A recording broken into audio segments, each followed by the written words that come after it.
A very good evening and welcome to round 3 of the Formula Student Sim Racing Series here on YouTube. I'm Giles Cosgrove. She's Jess Ball. He's James Montgomery. We are about to go racing for the first time in 2025. It is an absolute pleasure to say a very good evening to you. We've got 2 races to come, an absolutely spectacular setup. Classic NASCARs from the 1970s around Watkins Glen, the legendary track in the United States. As always, our title partners are Williams eSports, with this event very kindly organised by JJRacing. You might be familiar with his work. And we've also got the support of HighViz Media and Emperor Service, who bring the whole show together. Not to mention, of course, HighViz Media are also one of our main motorsports competition sponsors for the dynamic events at Formula Students. So we're very grateful to them. We're really excited about this one. It's going to be a classic. We had some great racing last time out. That sprint race was impeccable at the Roval. And now we've got this, which is just, I cannot wait for this. It's going to be brilliant. We've got NASCARs from the early 1970s racing around the classic road circuit of Watkins Glen International with scattered clouds and midday conditions, track temperature about 28 degrees Celsius. Perfect racing conditions. If Cars was the movie that got you into motorsport, this is right up your street. It's going to be brilliant. This is round 3 of the series. We've got plenty more to come. So we're at Watkins Glen tonight. Next round, we'll be heading to the land down under in Sydney with the Motorsport Park. Round 5 will be at Imola. And round 6, it's still a special format. And we're not quite sure what is exactly it's going to be. What Monty's got up his sleeve, we're not entirely sure there. But of course, we will have the grand final at the Williams Esports Centre at the Grove, where the Williams Formula 1 team are based. They are our title partners on this series. So last time out, we saw an absolutely fantastic showing for Hull with Southampton in second and Vigo in third. It could be all change Evercreech Junction for round 3. So do stay with us. This circuit, not particularly forgiving. I've been speaking to a couple of drivers who found themselves surprisingly off the pace. So tonight qualifying is just about getting underway. We are approximately, according to that clock, we only just went live. We're about 10 minutes behind where we had anticipated on being. So we'll be going racing at about 10 past 7 for the first time tonight rather than 7 o'clock. Qualifying, the second session will be about 8 o'clock and our second race will kick off at about 8:30. So do stick with us throughout the evening. I mean, what else are you going to watch? The Traitors? Love Island? I hardly think so. This is the place to be. Traitors is not on today. Well, there we go. Case in point. What more reason do you need, Jess? Traitors isn't on tonight, so there we are. It's only on Wednesday, Thursday, Friday. So you're doing the BBC out of a job promoting themselves, Jess. I'm sorry. Honestly, Watkins Glen. When I saw the calendar for this season, Watkins Glen was one of the tracks that I absolutely love. I remember doing a stream at Williams Esports back in, I think, about a few years ago. It was a 6 hours of Watkins Glen. I commentated alongside, I think, Alex Goldschmidt. It was a different set of cars, I believe you not, but it was just the amount of racing that you can get up the hill, especially, is absolutely amazing. They're going to be in for an absolute treat. The skins, I have to say, from Rob and Billy look awesome as well. And there's a little bit of Easter eggs on those skins, which you'll probably have to guess what they are very soon. Giles and Monty. You're going to have to be paying attention to them, especially with the speeds these cars are going at. But as Jess said, there are some great little Easter eggs and great little visual nods going on the cars. So do keep your eyes peeled for those, and plenty more to come. We'll also have Formula Student News, which has got some great content coming up tonight from a number of universities, and might even be one of our very own contributing to the VTs we've got in that. So do stick around. Let us know who you're supporting, where you're watching from, as ever.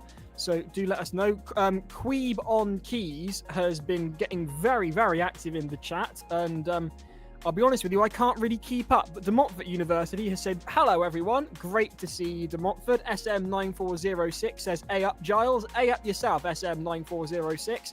JX says, good evening. How polite. Good evening to you too. Meanwhile, I'm trying to work out who else is here. Just Tom has simply said vroom vroom, which is about right for the cars that we're racing here tonight. We've also had a bit of a conversation going between University of Leicester and De Montfort. De Montfort saying we're big fans of University of Leicester Racing, and University of Leicester Racing have turned around and said, I would reckon that we are bigger fans of University of Leicester Racing. Understandably so, given that you are them, but there we are. Plenty of action to come. We'll also have some updates on the teams as to their progress towards Silverstone and Formula Student, which goes live at Silverstone in July, so do stick around for that. Jess, your predictions tonight out of the runners that we've got, who are you expecting to see do well out of round 3? Well, it's quite a tough one. We saw Hull, Top Hat Tyler last month, was very, very exceptional in terms of where we went in Charlotte at the Rovals.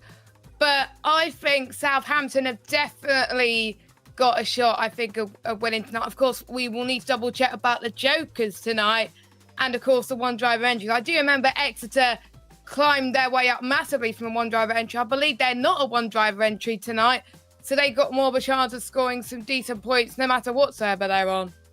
Monty, how about you? You've been able to get a look at the practice servers and qualifying. You've seen the standard of competition we've got tonight. What do you reckon we're going to see? I think it's going to be topsy-turvy as it has been so far this season. I mean, just quickly recapping on the screen there. I mean, look at the first race. It was Southampton, Queensmary and Cardiff. In the second race, it was Hull, Southampton and Vigo. So fair enough. Southampton seem to be consistently at the top. I wouldn't bet against them for tonight, but the top 20 fastest times in the practice server were within a second of each other. So I think it's going to be another topsy-turvy race tonight, guys, because, yeah, you don't really know what to expect. There hasn't been, I mean, apart from Southampton, there hasn't really been much other consistency throughout the season so far. Cardiff, you think, oh yeah, they're a big name. They're stuck in the bottom server tonight. More information on that one later. Vigo haven't been very hot on the pace in practice, whereas Glasgow was suddenly back up at the top, and you know they're the reigning champions, but they've not really been anywhere for the first 2 races so far. So I think at this point it's going to be, it's going to be a big question as to who's going to come up at the top, because there has been no consistency yet. Actually, just for the benefit of everyone else, shall we just recap what happened last time out, get those results up and show what the standings look like, because it is very close. Yes, it really, really is. And I think it's because we've gone through a whole cohort of students who've started when this series started and now since graduated. So we've got that new intake, and the knowledge transfer hasn't exactly gone precisely through, and therefore we're seeing teams that we're expecting great things from struggling, and new teams coming up through. The standard of driving is fluctuating as a result, so it's all going on. As you can see on your screens, these are the results at the end of round. These were the results for round 2. Yeah. As Jess said, we saw an absolute masterclass from Tyler Davison of University of Hull, and they took first place in round 2, with Southampton coming in second and Vigo there in third. Behind them was Florence, who I think that is Florence. Do please confirm that Monty, for me. I mean, look at that. They were tied for thirds, technically. The only reason we gave it to Vigo is because of countback, the better results. But I mean, look at these names in the top 10, Giles. How many of them did we see last year? It's not a lot. Vigo, apart from winning the first race, weren't really anywhere for the rest of the season. Florence, this is their first time for the season. King's College London, that was their second race. And look at that, they were 5th. Exeter, they're capitalising on their good form, which they started showing at the end of last year. York and Queen Mary University London, they're in 9th position as well. These are all new names in the top 10, whilst Glasgow, the reigning champions, could only come in 18th. And then when you have a look at the championship standings as a result, Queen Mary are leading. It's ridiculous. Yeah, look at that. I called it. I predicted at the end of race 1 that Queen Mary were going to do well. It was a bold prediction, I have you not. And I didn't think they were going to be leading the way after round 2. I'm really surprised to see it turn out like this. We've got Queen Mary University there in first. In second, it's University of Hull, who I reckon, if we get a strong showing from Tyler, might be vying for the lead of the championship come the end of tonight. Southampton are there in third. They really could have had the last season. It was them that pushed through the idea of a drop round, but because they were so consistent, they lost more points than Glasgow, and ended up shooting themselves in the foot last year. So as a result, they'll be determined to make up for that, and they are still on track for it. 189 compared to 197. That gap is more than achievable, especially with the engineering challenges. University College Dublin, really good to see them in fourth, maybe not working their way up to the top of the race standings, but with their overall consistent performance and their showing in the engineering challenges, it's all coming through. This is a really tight season so far. Massively tight. It's very unpredictable as well.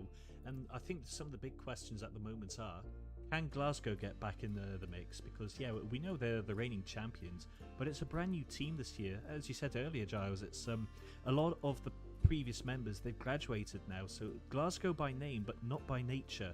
And actually, they've done us a cracking supporting video, which we'll be showing in between the two races later, guys, just to kind of introduce you guys to the brand new team, because it's not the same expectations as we've been accustomed to in the last couple of seasons from them, and basically being the slaughterhouse for the rest of the competition. Though, having said that, there's one thing they have stayed consistent on throughout. And we had the engineering challenges as well last time out. That was the first round of the engineering challenges, just before December. And Glasgow did win that.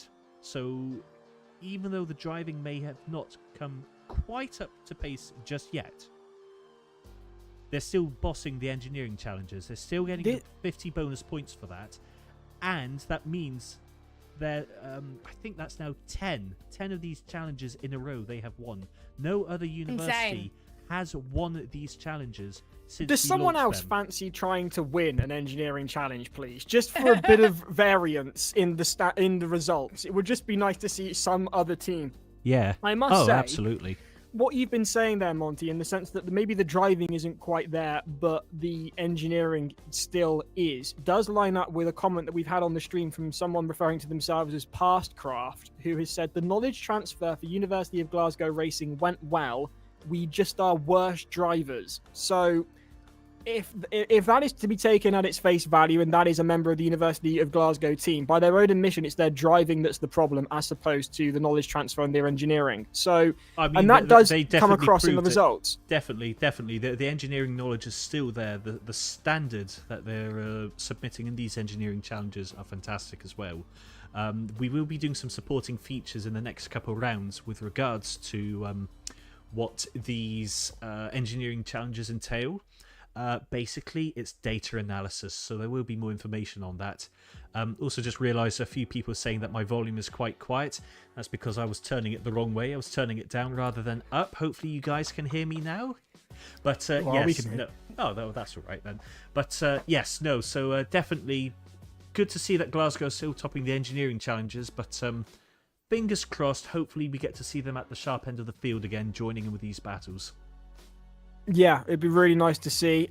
Big shout out to Tyler Davison, who's rather pleased with our continued use of the phrase absolute masterclass. You might want to put that at the top of your CV, Tyler, when you're applying for a motorsport position someday once you graduate. That'd be great. Do please stick with us. We're going to go racing for the first time tonight at Watkins Glen very, very shortly. All eyes on a round that could well shape the future of the series. Everything is all to play for. Not a lot between the top four teams. All teams that not necessarily were we expecting to be in this position. So it is all still to come tonight. We'll also have the Formula Student news. We've got that preliminary list of teams we're expecting to see at Silverstone. We will be going through that. We will be discussing that.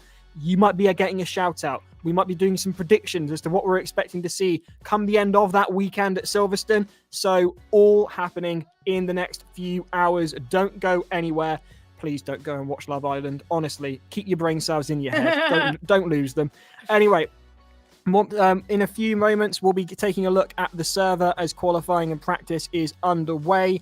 Jess, you do a fair bit of sim racing yourself. These cars are very, very front heavy. V8 engines in the front end. They got great acceleration. Their handling, maybe not so much. We were watching a bit of practice earlier and watched them under hard braking, how the cars just lurch forward on their suspension, very soft suspension setup. These really are designed for more drag racing and ovals than they are for road circuits. What approach would you be taking? Well, of course, turn one is going to be absolute crazy in these 71 NASCAR cars. So if I was them, take it steady, and they got to be aware of the setups in this one, of course, because not just the sim racing series, it's also about how they applied the setups in the cars as well, because if they nailed that correctly, then their team tonight is going to be on for a very good one when it comes to the races this evening. It's a classic format, so it's going to be two 25-minute races, and we should be in for an absolute treat. But when they go up the hill as well, that's going to be an absolute nightmare, because there's some apexes that could be very blind, and you won't be able to see the breaking point until you actually get there.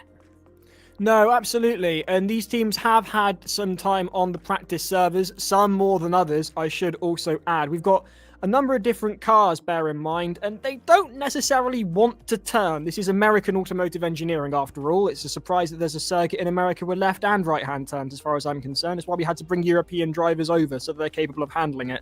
But we've got Dodge Chargers, Plymouth Roadrunners, Monte Carlos, and Torinos on circuit tonight. So if you know the word speed, I am speed, and they take you back to your childhood, this is the place to be tonight. Nostalgia to the max. A real nice tribute to the NASCAR days of yore. And what I find fascinating about NASCAR, and I'm sure Monty and Jess will agree with me, is that these were cars that you could go into a showroom and buy. They were just tuned up. That was why NASCAR was so different from any other racing in the world, in the sense that you could go and buy a Dodge Charger or a Plymouth. You could walk into your local dealership and buy these cars. That's the whole point. That's where the stock car comes from. I imagine the vast majority of people watching this already know that, but if you didn't, you're welcome. And if you did, you already did. You didn't need to worry about it. And I really do love the novelty of that growing up as a kid, when all you want to do is have your own car and drive your own car, and your dad walks into the shop and he buys the same car that last weekend you saw doing 120 around the oval. That's just only NASCAR really does that. And then obviously the British Touring Car Championship went on to do that. And I love it. I love that. WRC got close to it in the 90s, but that's a very different way of enjoying cars, though, isn't it? Yeah, definitely. I mean, I distinctly remember you could watch the Formula One and the World Rally Championship on the same day on ITV when I was growing up, and it was the Citroens and the Fords, and my absolute favourite, the Subaru Impreza WRX with the gold wheels and Colin McRae behind the wheel. It was just impeccable, and I do love that these cars are not necessarily bespoke built for racing, but as a result that improves the engineering challenge of it, which is what this series is all about, because you've got to tune road cars to lap as fast as possible on a circuit when they're usually there to get the groceries. And hopefully on your screens now you can see the cars getting some practice in before the end of the practice server, and we head towards lights out for the first time in the lineup on the grid. Qualifying should be coming to an end now. These are the cars that we're racing here tonight with. You can see they're quite happy on the straights, but there's a corner coming up. Watch as this comes into the corner now. Look at that. Look at the nose diving down. That is how intense the braking's got to be on these cars. And then look at that wide exit from the corner. They do not want to turn, these muscle cars. V8 engines in them. Listen to that. It's absolutely glorious, that noise. And look at the skins as well. You can see the first Easter egg. Look, a little bit of a quote from quite a lot of the cars there, so keep an eye on that. But yeah, we're seeing, I think, quite a few cars that we're used to seeing in the top servers. We've got Queen Mary, we've got Hull A, we've got Glasgow, we've got I'm just trying to see what who else is there. Hull A have actually renamed their team to actually, so we don't get confused between them and Hertfordshire. So thank you very much, Hull A. I've just spent the last month learning that Hurt was Hull, and now they've changed it. Yeah, they are done. I did suggest to some of the media team at Hull that they should do a collaboration with Hertfordshire and just make our lives easier, just a single team, H&H. But there we go, they've done the job for us. Hull A are now indeed Hull A on the timing board. Hopefully no more mistakes from my end. Elsewhere, you've got University of Hertfordshire, who you're on board with there at the moment. I did remember UHA is Hertfordshire. Glasgow there in the mix. York A, York B, King's College London, Aberdeen, De Montfort. Nice to see them. An update coming to you on Montfort, and their sim racing team and their Formula Student team as well. Sheffield are there, Southampton, Queen's University, Belfast. It's all happening. You're clocking at speeds of well over 80, 90 coming into here. This is going to be a really interesting race because you've got, look here, you can see that mirror full of that. There's not a lot of room to overtake because these cars are really quite wide. And obviously you also get the wide exit because they understeer like crazy. This is going to be a really interesting race, Jess. Yep, it is. And power steering in normal cars is generally, I think, the lifesaver. I was at something I'll go into more detail a little bit later on. In F2 cars and F3 cars and single-seaters, they want, well, there has been talks, I think there was more people that want to get into the single-seaters, but they don't have that power steering like in the F1 cars, which makes things quite difficult for them. So I would expect these teams, they would have had to take a little bit more of adapting to these cars compared to what we got later on in the calendar. So it does require a lot of skill to adapt to these cars, of course, compared to what we see with like the open wheeler stuff that we're going to see towards the end of the season. Just looking round the car as it's pelting down. Shake and bake. That's just brilliant. I love it. I'm so here for this tonight. Me too. So there's King's College London, ka-chow, as they say. So Jess, rookie of the season so far, I think. Yeah. Giles, what do you think?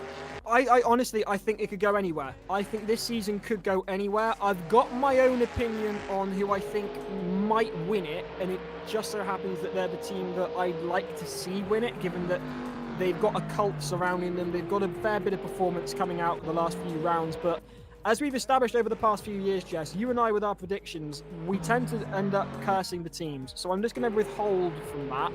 But I've got an eye on who I think is going to do rather well. I think this race will tell. If they come out really well from here, I think we're looking at them for the win. And here's Monty's car, the TV car. Yes! This is quality, guys. This needs a little bit of explanation, but it is just wonderful. Do you want to take us through it, Monty? Oh, no. This is one for you to explain, Giles. You appreciate this movie much more than I do. Well, this is the movie. This is the movie I've not seen. I haven't actually seen the movie that this goes with, but it's a comedy movie that basically takes Days of Thunder and does what Zoolander did to the world of modeling to the world of NASCAR. Talladega Nights. Oh, yeah. We might have a bit of a nod to that coming up later on with a meme from one of the teams. Elsewhere, inside the cockpit, can we go inside? Because there's a great little reference to a message. No, that's actually on Exeter's dashboard. What you've got there is Exeter's not in this server, Giles. They're in server 2. Yeah. So you've got the conversion factor on your dashboard there. That is the conversion factor from miles to kilometers for those that do metric. Exactly. That is 1 kilometer for our American friends. So that's how many miles you have to do for 1 of our kilometers. Is anybody from America watching, or are they busy crying because TikTok's going to get banned tomorrow? Oof. don't remind them, Giles. Oh, God. Unlucky. Anyway, there's a yellow flag out for a second there. That's interesting. And we're moments away from going racing. The free It's the practice first is time I've coming seen to that an yellow end. flag, Giles. Yeah, I haven't seen that before, but I'm quite interested to see whether we'll have that going on later tonight. We'll see whether that was just a fluke or whether that will be making a reappearance. There is FRT. Is that Florence FRT, or is that one of the Hong Kong teams? It is Florence. Good. Florence Racing Team we'll go with on that one until someone corrects me. So we're about to line up on the grid for the first race tonight. Your championship leaders are the team from, is it London, isn't it? Queen Mary. Queen Mary from London are your championship leaders going into this race. Will they end up on the front row is the question. Southampton, Hull and York might have something to say about it. A fair bit of a debate going on in the stream over the merits of just the city of Hull. I couldn't possibly comment whether that's a city of culture or not. I'm from Taunton. I don't really have a leg to stand on there. I can. I'm from Plymouth. Well, there we are. Anyway, I'm going to move swiftly on from that and try not to offend anywhere in the UK. There's your TV car. We are also joined tonight by members of the IMECI, so if you fancy behaving yourselves, do feel free. Here we go then. This is what we've been waiting for. They are lined up on the grid, and let's take you through the grid. And Vigo have taken pole on the first race of the evening. In second place, it is University College Dublin. Favourites of ours here in the commentary box after their performance at Formula Student in Silverstone in 2024. Elsewhere, there is UHB. Hertfordshire B team. Yes, I'll take that. Huge. I was not expecting that. Monty's old That's a university shock. in their B team is in 3rd position for race 1 of round 4. Meanwhile, Queen Mary, your championship leaders, have only managed 4th, and Southampton have only managed 5th in their bonny blue livery there. Meanwhile, UGR are there in 6th. That is probably one of their better qualifying performances this season so far. York B are in 7th. The Hertfordshire A team could only manage 8th. Oh, I'll take this. A double Hertfordshire in the top 10. This is fantastic for me to see, Giles. Yeah, well, you can contain yourself. Contain your excitement, Monty. No, this is my round. Yes, for reasons we'll go into later. Queen's University Belfast are in 9th. Bolton rounding out the top 10 there. Hull A are gutted for them. They only managed 11th. Aberdeen in 12th. In 13th, it's Florence. De Montfort are in 14th. York A are in 15th. Is that Sheffield there? SHU? Is Sheffield Hallen, isn't it? Yep, that's Sheffield Hallen. Good to see them in the Sheffield top Hallen. server. Giles. Sheffield Hallen in 16th. EVRT are there in 17th. Redbird Bath. from Hong Kong.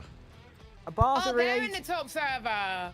Bath are in 18th, Staffordshire in 19th, and King's College London in 20th. And that is... have we got any more cars in the top server? No, it's just 20 cars there for you. King's College London in last place on the grid there. Predictions, please. Jess and Monty, who's going to take the checkered flag in 27 minutes' time? It did say Southampton, but... Yeah, I'm going to stick with Southampton. Jess is sticking with Southampton. Monty, your It's- thoughts? My thoughts are it's either going to be Southampton or Vigo, but I dearly wish it's going to be Hertfordshire, now seeing them at the sharp end of the grid.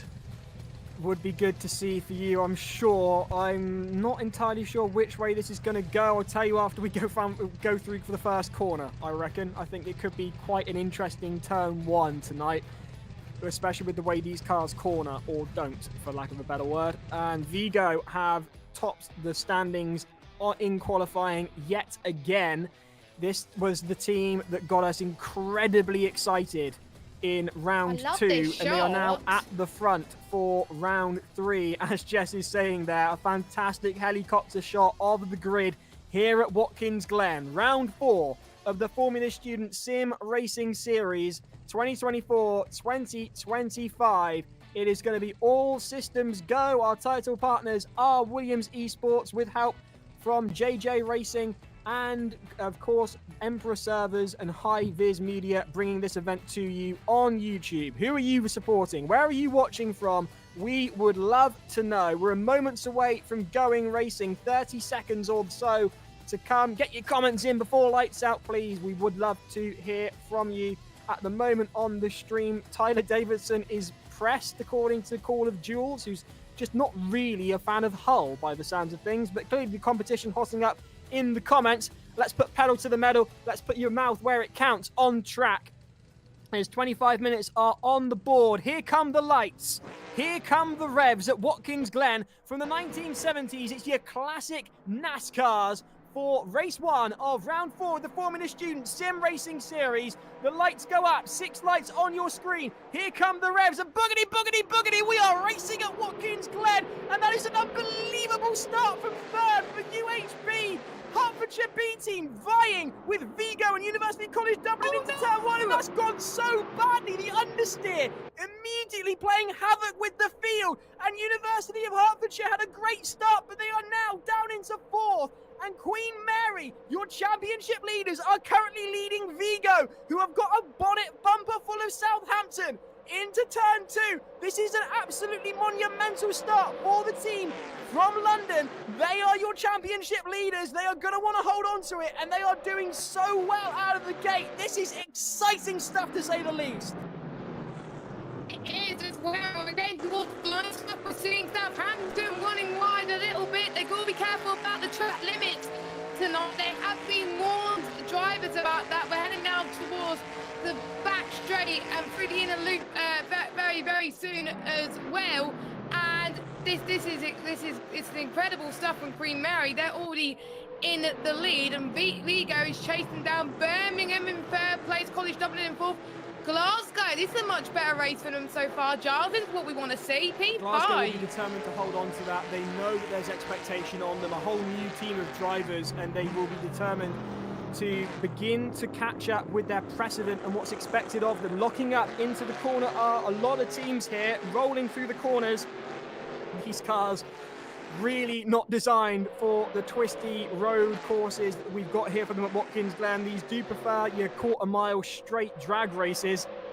As Vigo have taken the lead from Queen Mary Formula Student. We've been so excited we've missed it, but they were putting the pressure on Queen Mary, and now Queen Mary have been relegated into second and might be about to be relegated into third, as through come Hertfordshire on the inside of Queen Mary. Queen Mary holding on to second place, but they've got a back end full of Hertfordshire doing their best to hold them off. They were having to drive defensively for Vigo. They couldn't hold them off, and there is a train developing now of your top 7 drivers.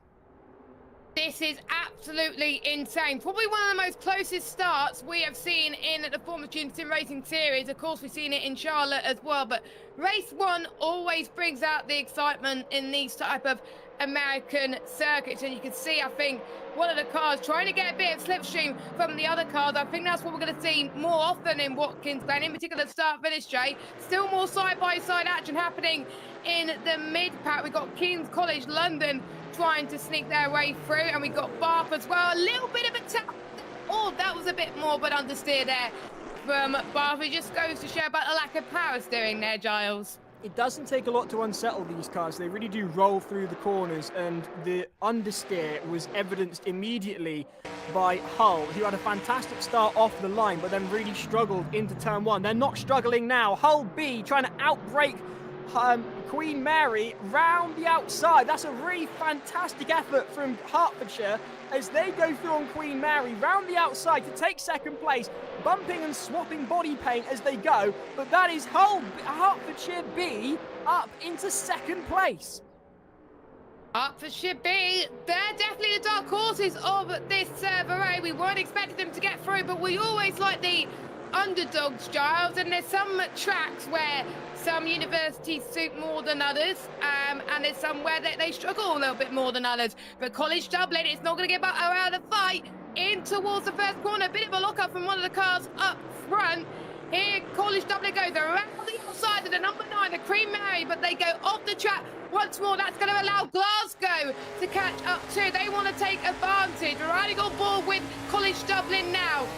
Past the S's and in towards the straight. They can use a bit of the tone now. This is going to be very crucial. Queen Mary is going to be at a huge disadvantage here as they head towards this blind apex coming up now. College Dublin to the inside now of Queen Mary. Let's see what they could do through the corner. It's going to be brave if they could do it. A little bit of a drift almost for College Dublin, but College Dublin is through into the podium positions. That's an absolutely fantastic move from College Dublin, replicating the same move that Hertfordshire pulled on Queen Mary a lap ago, and the championship leaders are down in 4th under pressure from Glasgow, who are having the comeback of the race so far compared to where they've been previously. This is excellent stuff from Glasgow, as there it is then, College Dublin still trying to hold off Queen Mary, who haven't let go of their back end. They've now taken hold of the slipstream, and they are using it to cling onto that podium position, just waiting for the right moment. But Glasgow are now closing in on the pair of them, and just attempting them, getting very, very close indeed. Looking to the outside, not quite close enough there to be making that move.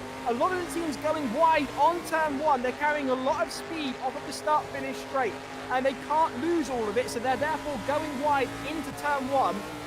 We're on board now with Southampton, who are closing, losing, getting very, very swiftly there. The back end really stepping out. Well held from Southampton. They are outside of the top 5, but they've got them in their sights. They've got 19.5 minutes to go. They can still do something with this. They've just got to choose the moment. But bear in mind, Queen's University Belfast are well within their sights and getting very sideways there, locking up. That's a massive gap now. They've lost that momentum, have Queen's University Belfast, and Southampton can now concentrate on getting back into that top 5 and closing the gap on Glasgow. Yeah, Glasgow versus Southampton, Giles. We haven't seen this in a while. Welcome back to Formula Student. It didn't take a long time for Glasgow to be back up fighting for Southampton, but Southampton's main worry is Queen Mary. Don't forget, as we said at the beginning of the broadcast, Queen Mary is on top of the standings, whereas the likes of Southampton is in second place. But we do know there is a drop round, so they can choose to drop around at the end of the season if they start to struggle a little bit. That is Florence riding on board with the number 43 as they chase down De Montfort. Meanwhile, Birmingham has got past Vigo and into the leads. No, Hertfordshire, sorry. I think we've got a timing error going on there, guys. I can see there we are, sort itself out. Timing error, calm down. Nope, normal service has resumed. Thank you, Bossy. There we are then. Hertfordshire will be rather content, I imagine, with second place, having qualified in, I believe it was 4th. But they will want to be making amends on that. That was a fantastic start. They went wide and struggled as a result. Second place is a fairly good outcome from that. Meanwhile, here's the 18 from Hertfordshire hunting down Bolton. Bolton in 9th, a bit lower than where we're used to seeing them in this series at the moment. But they've got enough of a gap that I think Hertfordshire might be able to get the slipstream off them. Yes, they're closing that up very nicely. And is it Bolton in trouble? Bolton could be in trouble, and they could lose a lot of points in the result. Don't forget, they finished in the top 3 last season, and they're struggling tonight, which is very, very worrying for them. But good news if you're Southampton or Glasgow. We've got Aberdeen, who is not on 1 driver entry tonight. They've got 2 drivers. Down in 19th, they're struggling a little bit. York B and York A, they're pretty much running nose to tail at the moment. As De Montfort is having a bit of a moment towards these really tight, really awful sausage curbs, which sausage curbs should be get rid of any sport entirely, in my opinion. And here is that Redbird? Is that Redbird Hong Kong?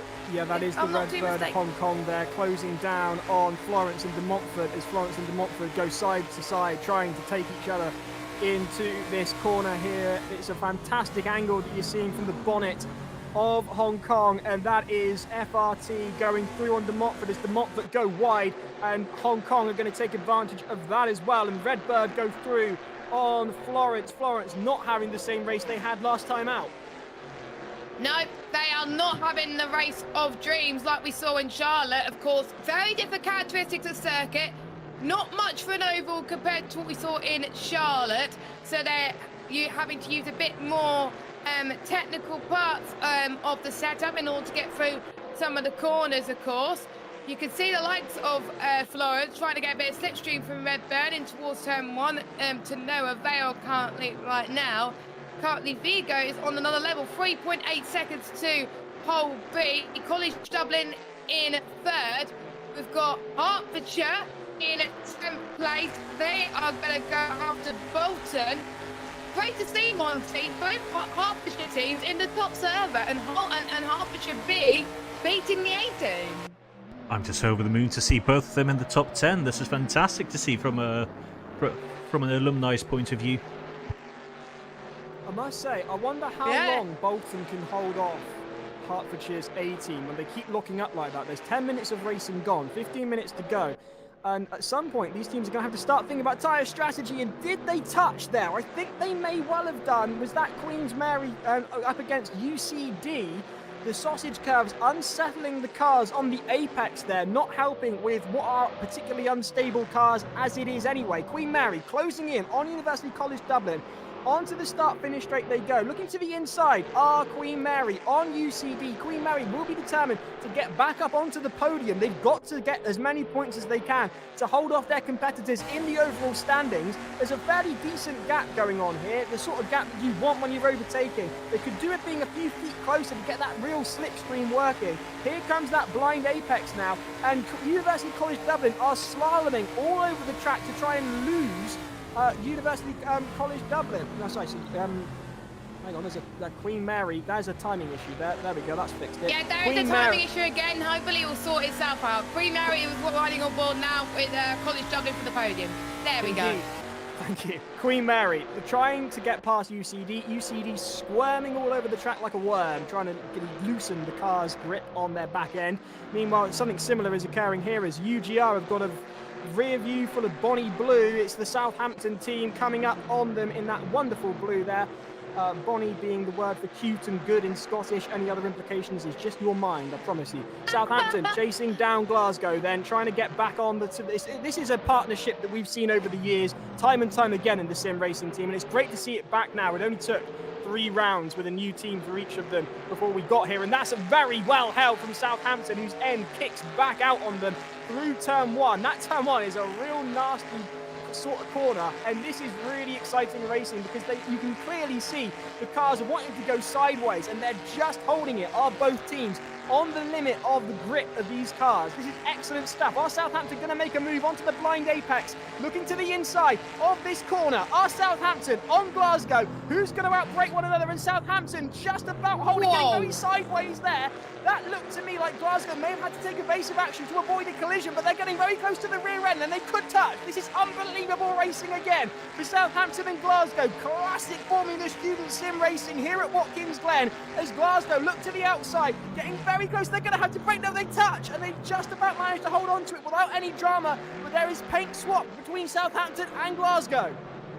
Glasgow are not going to give this up without a fight. They really want to get past Southampton. They really want to show why they are the sim racing champions from last season. And I have to say, the improvement that we're seeing from Glasgow, it's great to see them in the top 5. And hopefully we'll see this later on in the season too. And we've seen that in many seasons, Giles, where Glasgow started up horribly, but they've gone really good towards the end of the season, and that's how they got the jab in. And we got pit stops. Now we're seeing with the cars, as I've noticed, them struggling on the straight just before the blind apex. You can see that the tyres are almost starting to give up the ghost. So I wasn't surprised to see Bath in, Giles.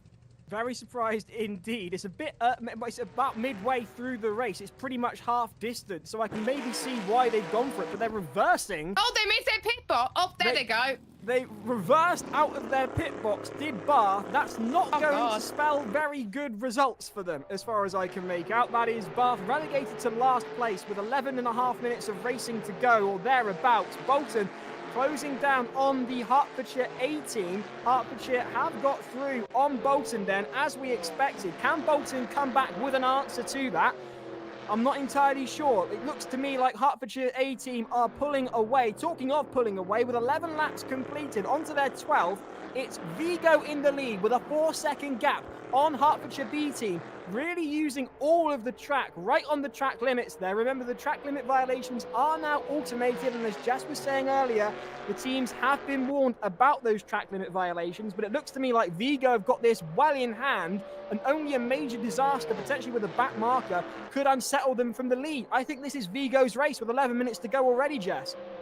Yeah, I think they won a race this season so far, so this will be another one to add to the list. I think they're going to be consistent as we head towards these kind of road circuits now. I think these are the type of circuits that Vigo thrive on a little bit as well, so I'm not surprised to see them up there as well. We've got Bolton and Hertfordshire A fighting with each other, and we also got College Dublin and Queen Mary also putting on a great fight too, so I won't be surprised to see those positions pretty much switch with each other over these next few moments on these last 10 minutes. And here we go, then it's Bolton on Hertfordshire A, Giles. They've been swapping positions over the last couple of minutes. Hertfordshire A back ahead of Bolton, but Bolton are all over their rear end, looking for a way round, holding on to the slipstream. Does the Plymouth of Bolton go on Hertfordshire's car into the start-finish straight? Here comes that awful right-hander of turn 1.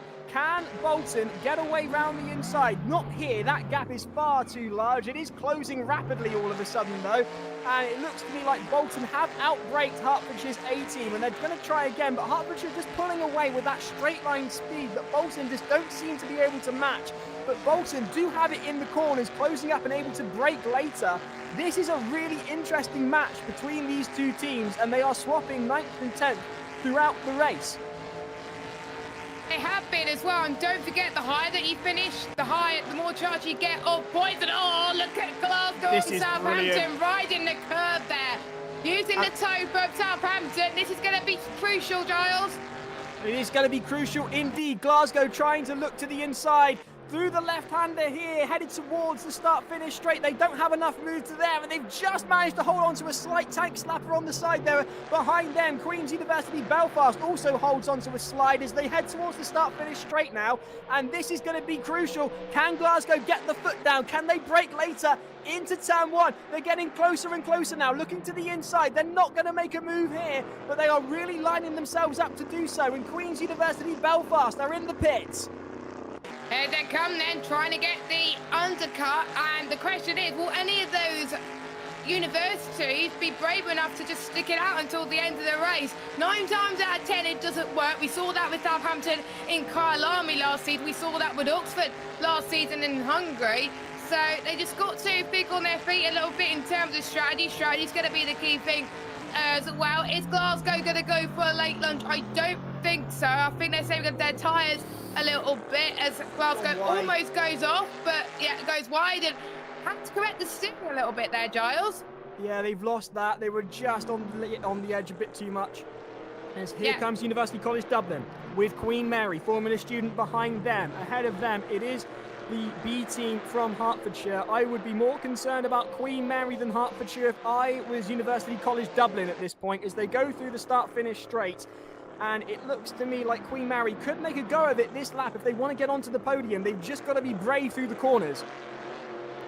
They have got to be brave through the corners, as Giles was saying, and we're seeing Dublin almost having a bit of a drift there once again, and so is a Hertfordshire B team as well. We can see, I think, the tyres are almost giving up the ghost there for these two teams, but Queen Mary, our championship leaders, wants to make sure that they could increase the gap to Southampton as much as they can, and if they get past University College Dublin, that's one more step of achieving that. Heading towards the blind apex then, they want to make sure that they can get the move done ASAP. They almost got it done there, going up the hill. Is that going to be a potential move for them as well? They're not going to give up without a fight. Again, they've got to be careful with the track limit, and I think Queen Mary is just going to have to wait another lap in the shake and bake car.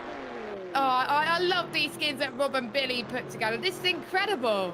This is absolutely spectacular. Queen Mary on the hunt for University College Dublin. Half a car's length between them. 0.4 seconds, 0.5 seconds between University College Dublin in third and Queen Mary in fourth. On to turn 1 now. Looking to the inside. Our Queen Mary Formula student on University College Dublin. Both teams are a little bit of a lock-up, and it looks to me like Queen Mary have got the better exit off of turn 1, and they're really holding on to the slipstream of University College Dublin. I'd be in a massive flap if I was College Dublin. They touch slightly.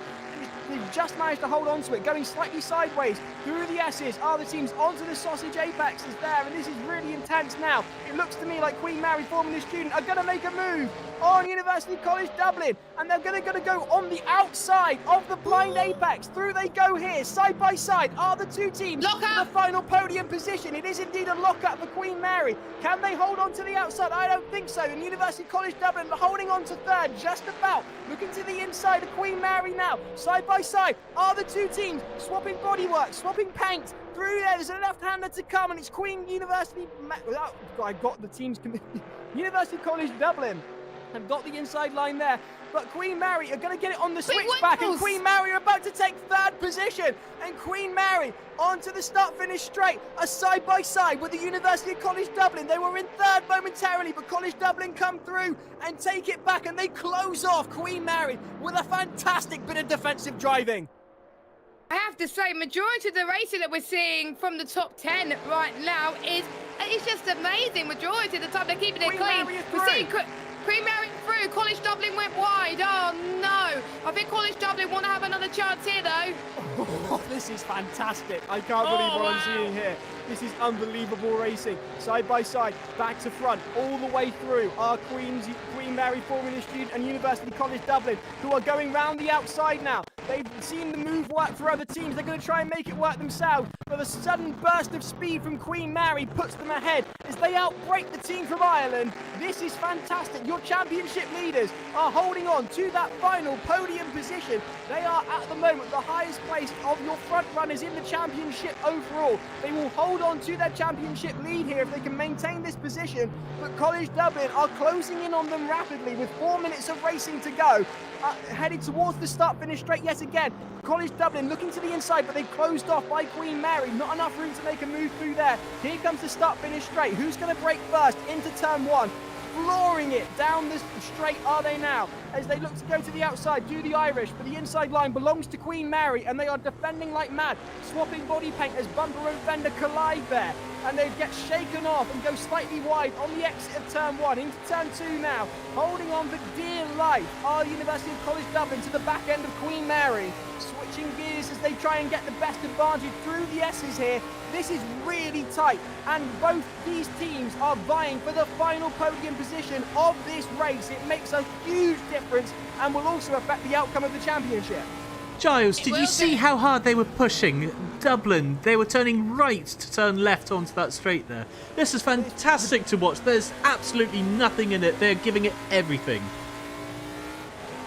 They got a bit wide there again as well. Sorry, Giles. Put it better myself, Monty, as University College Dublin look to accelerate through on the outside of Queen Mary Formula Student, and Queen Mary have got the inside line and have held it, but it looks to me like College Dublin are going to try and get the switch back. Queen Mary go wide, they're side by side into the final corner of the lap, and that is brilliant stuff from Queen Mary, who hold on to that third position as University College Dublin get the slipstream on the start-finish line, looking to the outside. It's a bold move to be taking it on the outside. They don't quite have it. I don't think Queen Mary has got the better line defending their third position that they fought so hard to get from University College Dublin. This is brilliant racing with 2.5 minutes to go. College Dublin holding on for dear life to the back end of Queen Mary. They were in third. Queen Mary outdid them and got them down into fourth, and College Dublin are now determined to make up for that lost position. Queen Mary will be determined to hold on to it. Here we go again. All the difference in the championship outcome as through go Queen Mary. As College Dublin goes side by side with them, they're going to try the outside line again through this corner here, and it's still Queen Mary ahead of College Dublin, but there's not a lot in it. A car's length, half a car's length as they go round the blind apex. This is unbelievable. Up the hill they go, headed towards the switchback. This is brilliant. They're going to try again through these really tight set of corners. College Dublin does not want to lose this podium. They have pretty much a lap and a bit to do the move and get the job done. I could see this being a photo finish. By the way, Bath has unfortunately retired from this race, but the main attention that we want to see is between Mary and College Dublin. Once again, they passed the pit lane is towards turn number 1. That is not what we're going to see at the moment. I think we're not going to see the move done there. The blind apex is what we're going to see right now. This is going to go down to the wire, and we're all for it. And while all this is happening, we've got the whole B team sitting very comfortably in second place. Vigo's leading. How on earth are they controlling this car? Is it are the timing's gone wrong, or is yeah, the timings have gone wrong. Never mind. I thought we had to change a leader, but no, it's the timings have gone wrong. I thought so. These cars are so unsettled. These cars are so unsettled. It's like driving on dirt. Turn right to go left. Turn left to go right. University College Dublin hunting down that third position that they're determined to take back from Queen Mary, who overtook them. Meanwhile, down in the grid, you've got Hull A versus Hertfordshire A, and they're on a similar bit of the course into that blind apex. Not quite making the move are Hertfordshire A on the A team from Hull. Meanwhile, up ahead with a 4-second, nearly 5-second gap, Vigo are your race leaders, followed by the B team from Hertfordshire, and between them, Queen Mary and University College Dublin are close to giving me an aneurysm. It's so exciting. They heard it here, folks. The teams are giving Giles aneurysms on the Formula Student Sim Racing Series. Hertfordshire be in second. Some other honourable mentions. Hertfordshire A moved up to 8th. Hull 8 in at 7th. We still have Southampton and Glasgow fighting in the background. We've got the 2 York teams fighting there as well. And College Dublin have gone through. We've missed it. After all that, College Dublin make the move and we've just missed it. But they are still in the... They are still only just about holding on to it as Queen Mary come back on them through the sweet right-hander here, and they've got the back end held on tightly. Queen Mary, University College Dublin, battling out for third. I'm getting so tongue-tied here because they keep swapping positions left, right and centre. It's unreal racing. College Dublin have got the inside line on this corner here, but bear in mind the gap is so close that Queen Mary has the definitely be making a advantage. go of it, and it looked to me just before we went away to the winners. The winners of the race are Vigo, Hull, Hertfordshire B closing over in second, and that looks to me like College Dublin will take third place. Bravo, College Dublin on the last Wowee. lap. That's insane. Oh yes, that's what we like to see in the Formula Student Sim Racing Series. Southampton take it from Glasgow with a fifth for Southampton, sixth for Glasgow. Their best result of the season so far, I think. Hull A crossing the line in seventh, with Hertfordshire's 18 in 8th, Bolton in 9th, and that'll be King's College London rounding out your top 10 for the race. Meanwhile, EVRT crossing the line in 11th, that is the Hong Kong team, Redbird. York A in 14th position, crossed the line there, and Queen's University Belfast crossed the line in 15th, and I need to have a drink. I think we all need to have a drink, Giles, after that one. That was amazing stuff. I mean, Wow. we haven't seen much of Vigo this evening, Monty, because they absolutely stormed away after the second lap. It was just no touching them. They were dominant throughout as well, and they seem to have loved the track a bit more as well. Did they have a joker tonight, by any chance, Monty? Yeah. Or are they running it Yes, without they a did. joker? So the perfect. top three there were running jokers. So amazing that Queen Mary were able to keep up with Dublin there, given that they weren't running it tonight, I believe. But two things: one, I called it right for the winner. Two, topsy-turvy continues. Who would have told you that Vigo, followed by Hertfordshire B, and then Dublin were going to be your podium finishers for this first race? Where did that come from? I wouldn't have called that, to be honest. No. I wouldn't have called them the top three. It's just made it. Queen Mary, by the way, took their joker in round 1, if you're wondering, Monty. Queen Mary. Right. Thank you, Jess. Thank you for confirming that. That makes a lot of sense now. So. Yes, and that's why they did so well in round 1. But they're doing well without their jokers in this series, which just goes to show they're not a one-circuit wonder. They don't have to won their joker without that. Absolutely. Apart from all of that, one circuit wonder. I love that as a phrase, Jess. That's fantastic. Brilliant racing there in round 3 of the Formula Student Sim Racing Series as Vigo take a very confident and decisive victory, running their joker at Watkins Glen. I think, as Jess said, we all need a drink. I've certainly had a sip of an energy drink related to a Formula 1 team that I must say doesn't necessarily mean I support them. I just enjoy the drink. Anyway, more to the point.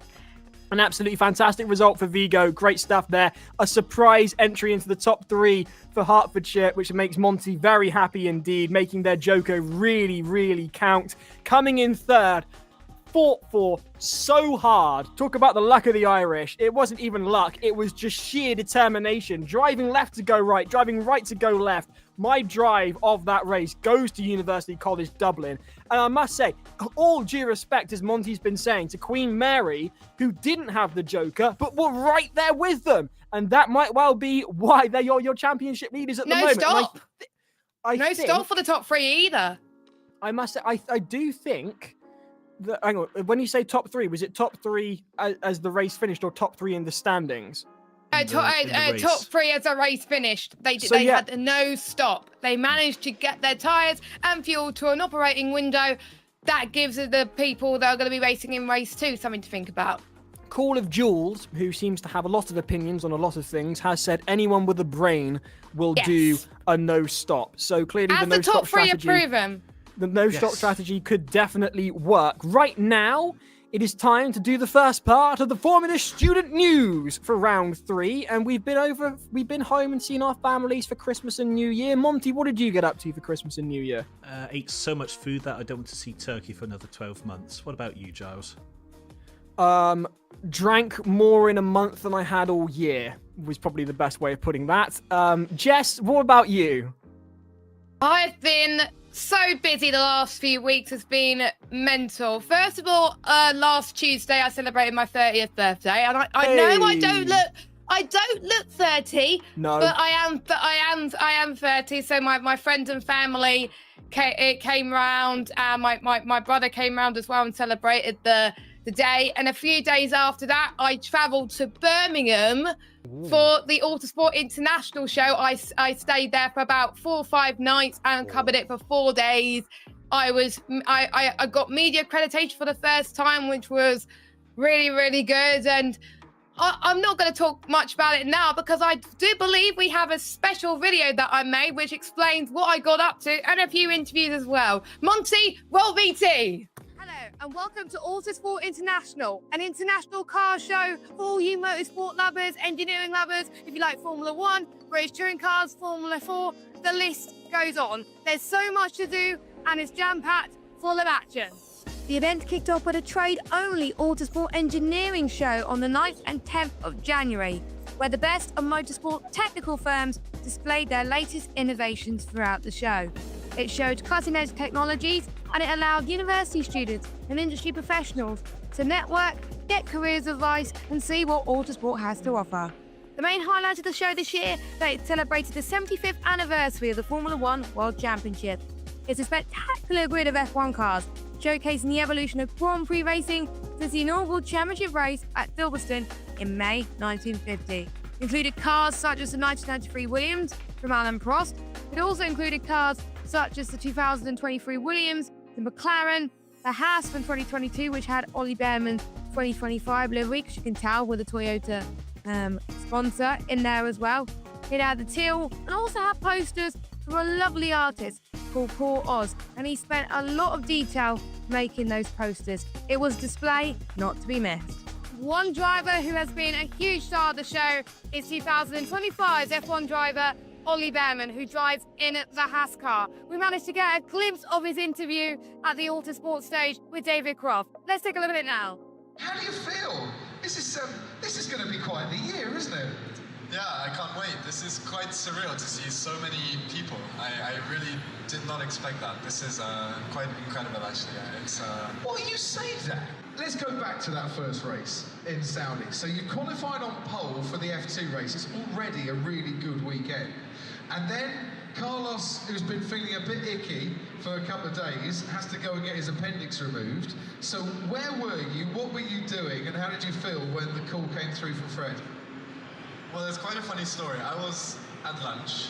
We had the F2 sprint race, so the grid was meant to be reversed. I was starting P10 because I was on pole. And it's always an annoying race when you qualify on pole and you start P10. Yeah. So I was not really looking forward to it, but I was sitting there having lunch. And my manager, Chris, who's standing over there, got a call from Fred, but he had no credit left on his... credit left on his phone. So Fred called him, but it blocked out straight away. So, Chris, wave a hand, right? Everyone look at Chris. So Chris over there, right? The world's worst manager, right? So he's about to get a call that is going to change Ollie's life, yeah? But he had 50p left on his phone. 50p left on his phone. At which point, Fred Vasseur went, get me Robert Schwartzman's number now. Yeah, that's what I was scared about. I had to call him. Seriously, why are you still with this man? I asked myself the same question a lot. And Chris, have you got a new phone? Oh, thank Christ for that. So we couldn't take the call. No, so I had to call him because luckily I filled up my SIM card. See, he hadn't used all his data on TikTok and Instagram. No, he was saving it up for the call that might change his life. It probably cost my dad a fortune, that call. So I said, Fred, I've got 10 seconds, otherwise I run out of data. But no, so Fred called Chris because his phone kept cutting out because he had no data left. So then I had to call him back, and of course I knew what was going on, and I didn't have time to laugh about it in the moment, but now I can laugh a lot about it. Ladies and gentlemen, give it up for Chris. We should give him a round of applause. When Ayu Komatsu phoned up, did you take that call? Yes, good man, well done. He learned from his mistakes. He learned from his mistakes. There is a lesson to us all, ladies and gentlemen. Okay, and then, so how did you feel after that? Then you know you're driving for Ferrari. Well, firstly, I was still hungry because my lunch, I didn't have time for my lunch to come.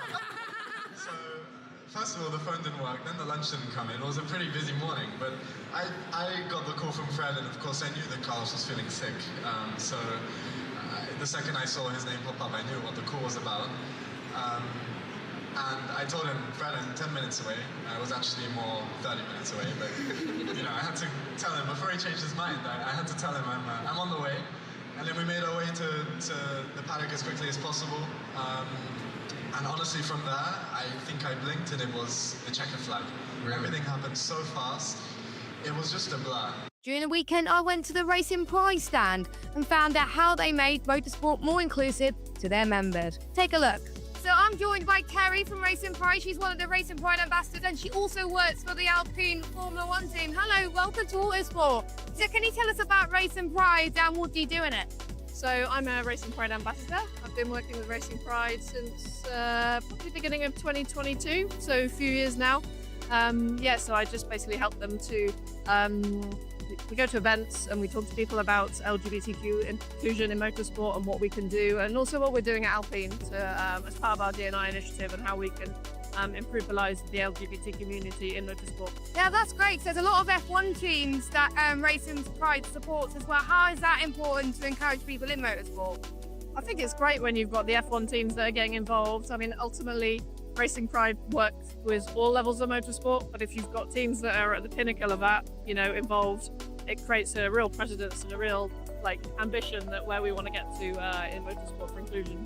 Yes, because obviously I do a bit of Formula student work as well, and they support teams like Aston Martin as well. What have you seen from that programme that has helped Racing Pride, do you think? Well, I think anything you can do at more of the sort of people coming into motorsport and more those sort of grassroots levels, if we can get that's the environment we want to create in motorsport, isn't it? And I'm sure that we're getting that right at the starting point when people are coming into the industry. I think that's so important. Yeah. Have you seen any success stories that come out of this organisation since its inception?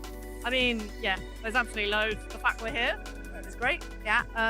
We've had, certainly at Alpine, we've had Racing Pride we've had the Rainbow on the car, the last few years in Pride Month. We've had a number of initiatives working with Racing Pride internally in our team. Yeah, and to be honest, just the growth, seeing the partnership with multiple F1 teams over the last sort of 3 or 4 years, that just speaks for itself, doesn't it?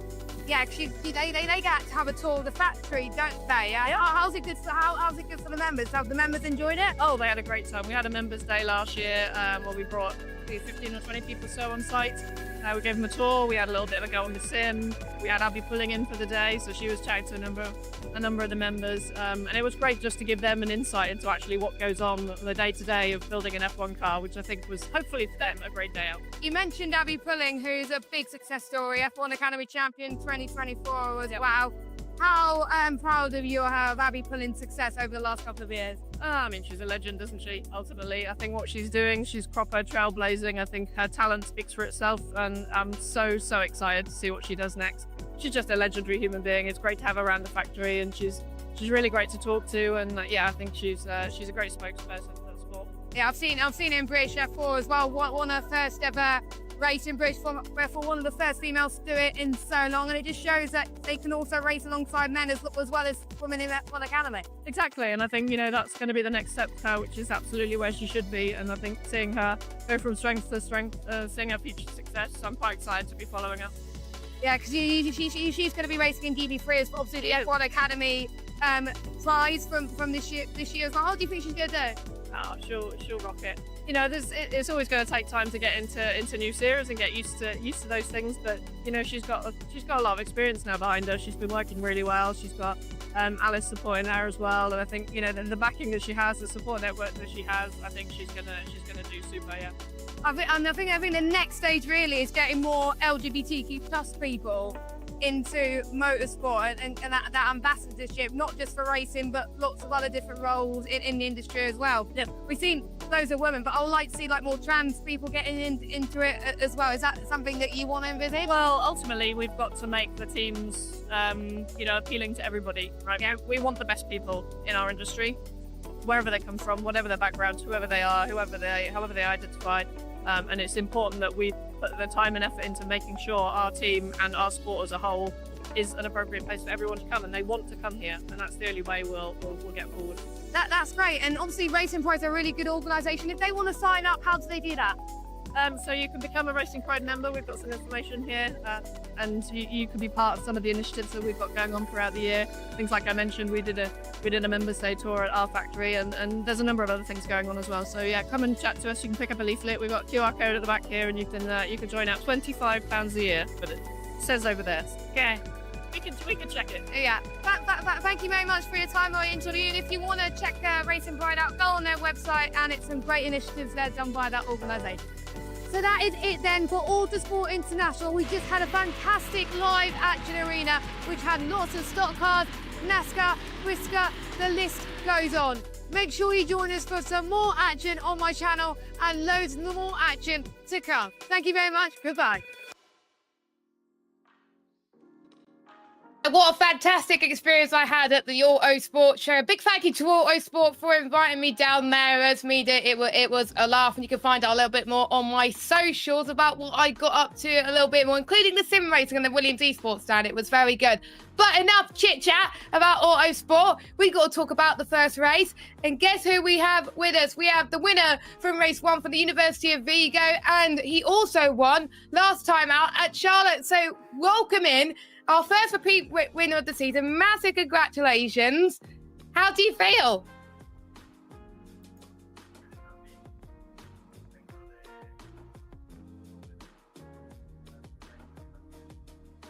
Now, obviously, the first race of the new year, of course, Watkins Glen. Quite a difficult track on these cars. How have you found it when you were practicing? Bear with a second. We can't hear you, my friend. I don't know what's going on. I'm just having to hit a button on the sound test. Hit sound test quickly. Say 1, 2, 3. Aye. Right, hang on. Backup sound coming on, guys. He's putting a penny in the meter. Yeah. That's the backup sound. That's exactly what he's doing. Right, try speaking now. Does that mean we have Hello, to start the hello? interview again? No. We should be all okay. Try speaking again. Sorry. Hello? Perfect. Right, we're good to go. Carry on with the interview. Sorry about that, guys. No Okay. worries, Monty. No worries. And that just goes to show that things don't always go right here on the stream. They don't usually Right go. then, as we were saying, Watkins Glen with the NASCAR cars, how was it difficult for you to get used to? Yes, it's a tricky combination both to drive and to set up this car is really, really challenging. Yes, and of course, I believe you also took your Joker around this track, which I think seemed to have paid off a little bit. Is that correct, before I assume otherwise? Yes, that's worth it. It was worth it, so we took it and we made it. You made it work. I think the whole of the top 3 took their Jokers as well. I think probably one of the smartest decisions of the season, not gonna lie as well. So the start of the race, probably one of the most hardest bits of the race, and then you just ran away with it. What was going through your mind as you were trying to make your way through to the lead? Well, on the first corner, to be honest, I was expecting a calm turn 1, but suddenly, like, 5 cars appeared out of nowhere, and after that, we managed to hold P1 and just trying to keep it between the walls and clean. And what was the setup decisions going into this as well? Because obviously, it's hard to control the car in some corners, in particular after the blind apex. What changes did you make to the car to make it suitable to drive? Well, you had to find a balance between having a wiggly car and a slow car. So the more difficult it was to drive, the faster. But you have to keep it as a balance to also keep in mind the tire wear.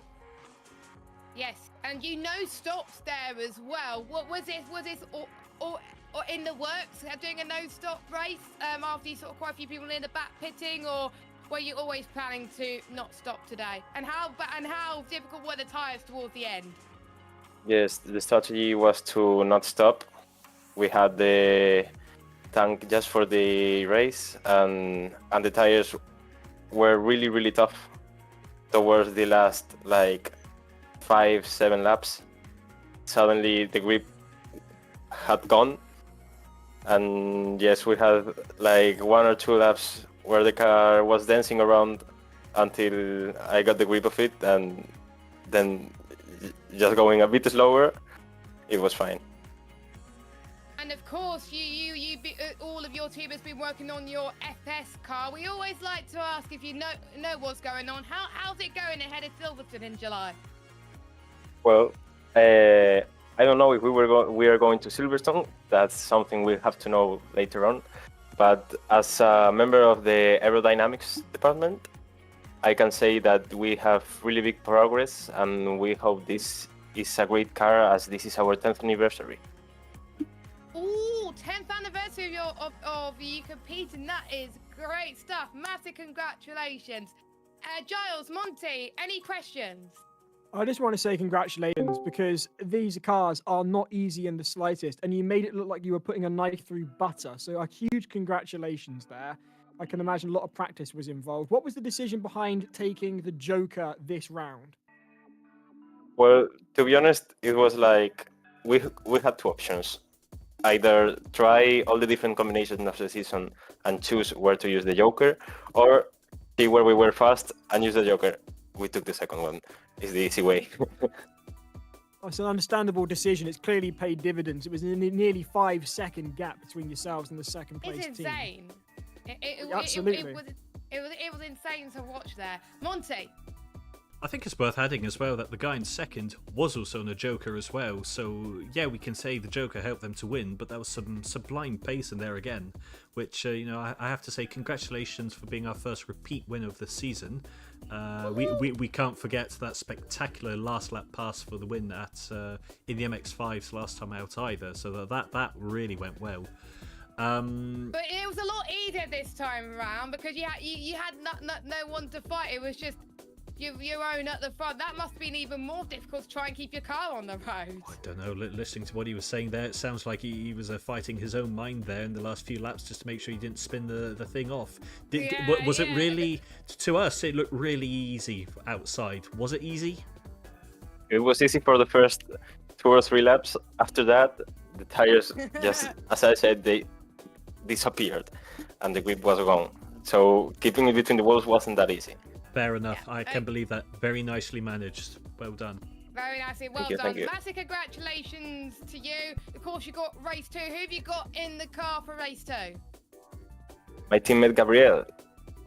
And I hope he had a good pace, so I believe he can have a good result. But there are also really quick drivers on race 2.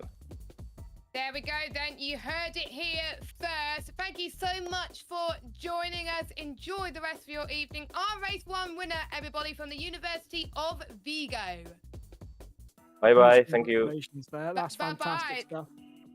And there we go. Before we head to Formula Student News, we've got James in at the Discord server, and he's going to give a bit of a rundown of what happened in server 2 from race 1. James, what happened?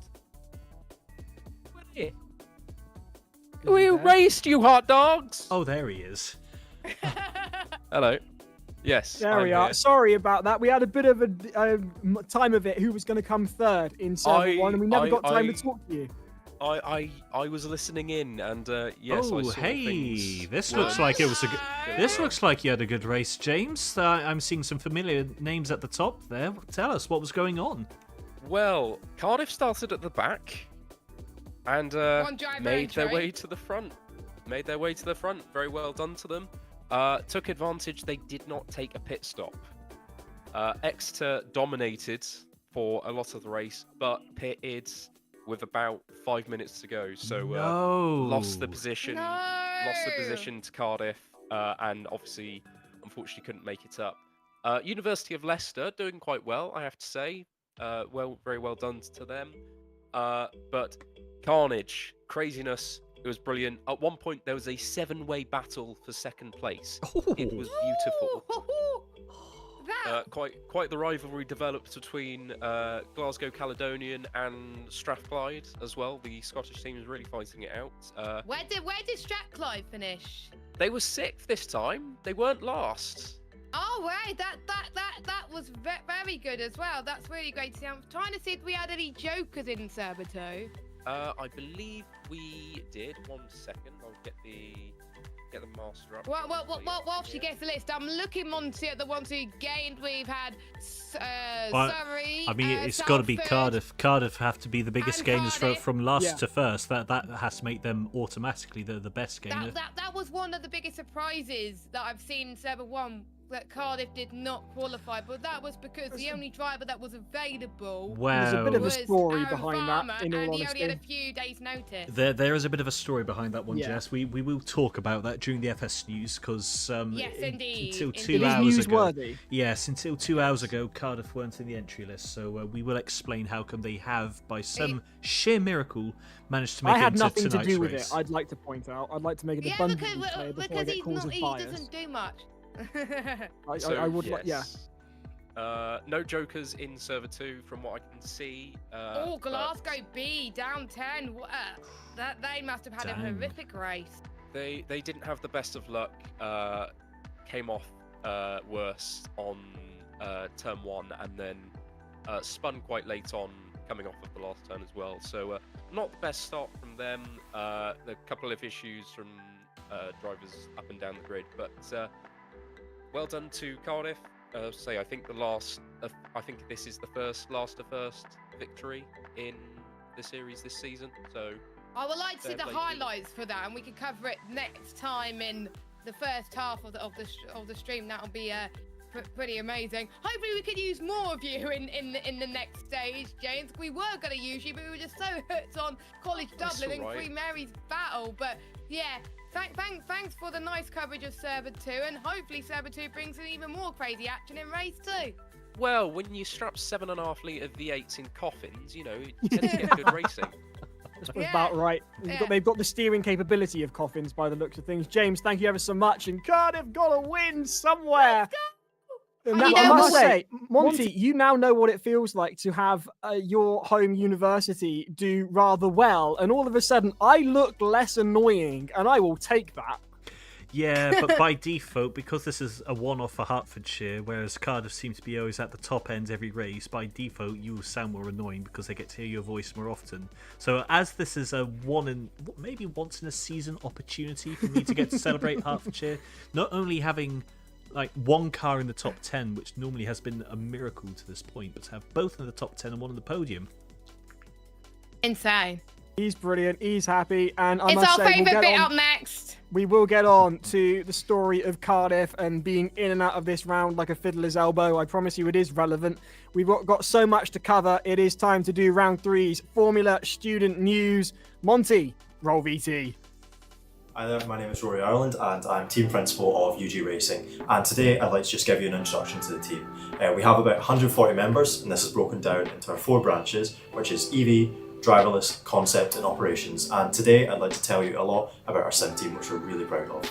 By competing in Formula Student, our members are given the opportunity to compete in the Sim Racing Challenge. So we have a really driven and hard-working team, and over the past 2 years we've managed to win the whole series, and we've won 10 engineering challenges in a row. We're really hoping that this year our team can continue that success and get 3 trophies in a row. So currently I'm studying aerospace systems, and I've been in the team for 2 years. Started out in concept and now taking on more of a management role, and really it's just providing an excellent experience. I've got so much time, hands-on experience with the car, experience organising, and really it's just added so much to my time at university. I'm really proud of the progress we've made in 2024, and I can't wait for everything that we're going to be doing in 2025. Really excited for the rest of the season to play out. Hello, my name is Lucy McCocking. I'm part of Vehicle Dynamics, and this is my 2nd year in the team. I'm also part of the Sim Racing series. I'm the head of Sim Racing and I'm a race engineer. As head of Sim Racing, I manage the team. I'm in charge of strategy. I distribute the roles between all of our drivers and our strategists. It's been very exciting. It's brand new to me. It's been absolutely fantastic working with the new members of the team. Our team's brand new, as Terry said. We've had so many new recruits. They're all a big part of it. We've only maybe got, as I said, 1 or 2 people in the team who've actually had experience with this before. It's a very exciting new challenge. I'm Honest Terry, and I'm in 2nd year in the JJRacing team as a Vehicle Dynamics member in FS class, and I am in the A team for the JJRacing Sim Racing series. As an A-team driver, it was quite a tough thing to adjust to because we are, as a sim racing team, are quite new. Everyone except for like 1 or 2 members are quite new to the team. So it was quite a nice surprise to win the non-championship round before the round started. And then also we won the first engineering challenge, which was quite a nice surprise too. Hi, I'm Lewis. I'm in my first year of the team in vehicle dynamics and I do fuel management for the sim racing team. My favourite part of the team is watching Noah race and taking part in the engineering challenges. Hi, I'm Finlay. I'm head of vehicle dynamics and I've been a part of JJRacing for 3 years. I help out with fuel strategy and the engineering challenge. My favourite part of the sim racing series is probably the engineering challenge, just helping develop that and the data analysis side of it. Hi, my name's Dominic. I've been in UGR for over a year now. I'm in aerodynamics, so designing wings on the car, body parts. In sim racing, I'm in the B team. I'm a driver with Noah. Driven in 2 rounds now, coming up to the 3rd one. Ready, feeling prepared, feeling excited. I'm Noah. I'm on HighViz Power Train Concept. On the sim racing side, I'm a driver and I work in pit stops, like gaps. One of my accomplishments from the sim racing is my first sim race, which was the first sim race I've ever done. Qualified pretty well. We don't talk about the race, but the qualifying was pretty good. Hi, my name is Ziru. It's my first year in the JJRacing. I'm doing the sim racing driver for the A team. My driving number is 1B. I'm part of the vehicle dynamics in the JJRacing team. I'm doing the mechanical engineering.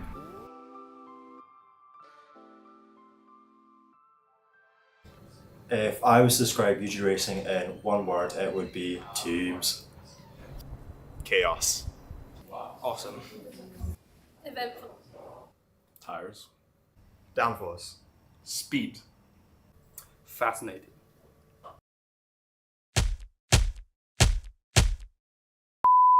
On the sim team. Hi, my name's Joe Phillip. I'm on Hull A team, driving number. Nice swallow. Right, keep him. Hi, my name's Joe Phillip. My name's Matty. I am. Can we start again? sorry. I instantly looked at name and I was like. Hi, my name's Joe Phillip. I think I just said Joseph or Joe. I apologise. Your name wrong. Can I say hello as well, please? Hi, I'm Joe Phillip. I'm on the Hull A team. I'm driver number 7C and I did marketing. Do you need this? Yeah. Oh, my thing fell out. Hi, my name's Joe Phillip. I'm on Hull A team, driver number 7C, and I'm a marketing masters. That's a good fun fact. I missed off the word graduate. Hi, I'm Benjamin Dudley. I forgot what I was saying. Team. Obviously. Hi, my name's Joe Phillip. I'm driver number 7C, and I forgot what degree. The team name. I was thinking of 2 things at once. I was thinking of the driver number and then of the other thing.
I feel like I've seen that team somewhere before, I can't lie.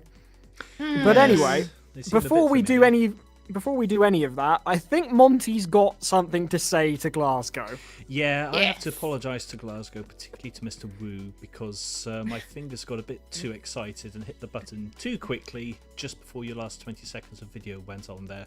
I thought the black of the screen, that was the end, and then as I hit the button, I went, uh-oh, there was an extra teaser at the end. I will play that at the next round. Please forgive me, guys. That is entirely on me. I am so sorry. Sorry. Very sorry. We do apologise here in the commentary booth. It's now become a confessional booth, and we beg forgiveness for the priest of Glasgow. Meanwhile, speaking of forgiveness, Giles.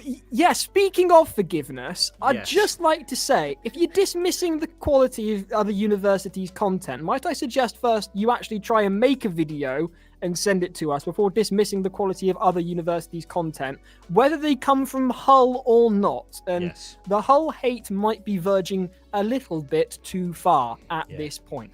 I'm just saying, you know, you might want to chill out a bit, who knows. Anyway, moving on swiftly, the last VT you saw there came from Cardiff, who've had a bit of an interesting round this time out in January, because Monty contacted me this morning to say, just a heads up, Cardiff at the moment won't be racing. That was an interesting call to wake up to, I must say. It turned out that Cardiff had kind of left Aaron to pick up the pieces. Bear in mind, there is a team, and there is no I in team, I grant you, but there should be more than one I in the team. And Aaron Farmer, who's somewhat known in Formula student circles, is a decent driver, lovely chap, is in his final year and has got exams on at the moment. We appreciate that it is exam season, and as a result, not every team could submit content for the Sim Racing News, and we appreciate that. And thank you to those that did manage stuff and to those that apologised. Don't worry, we totally get it. Having said that, if you've committed to the team, kind of help your team out. All of a sudden, Aaron found himself having to drive this round unexpectedly. Did put the laps in, but Monty explained to me this morning that the rule book specifically states that you need to do 5 consecutive laps within 107% of the fastest lap time set during practice. And Cardiff did do 5 laps within 107%.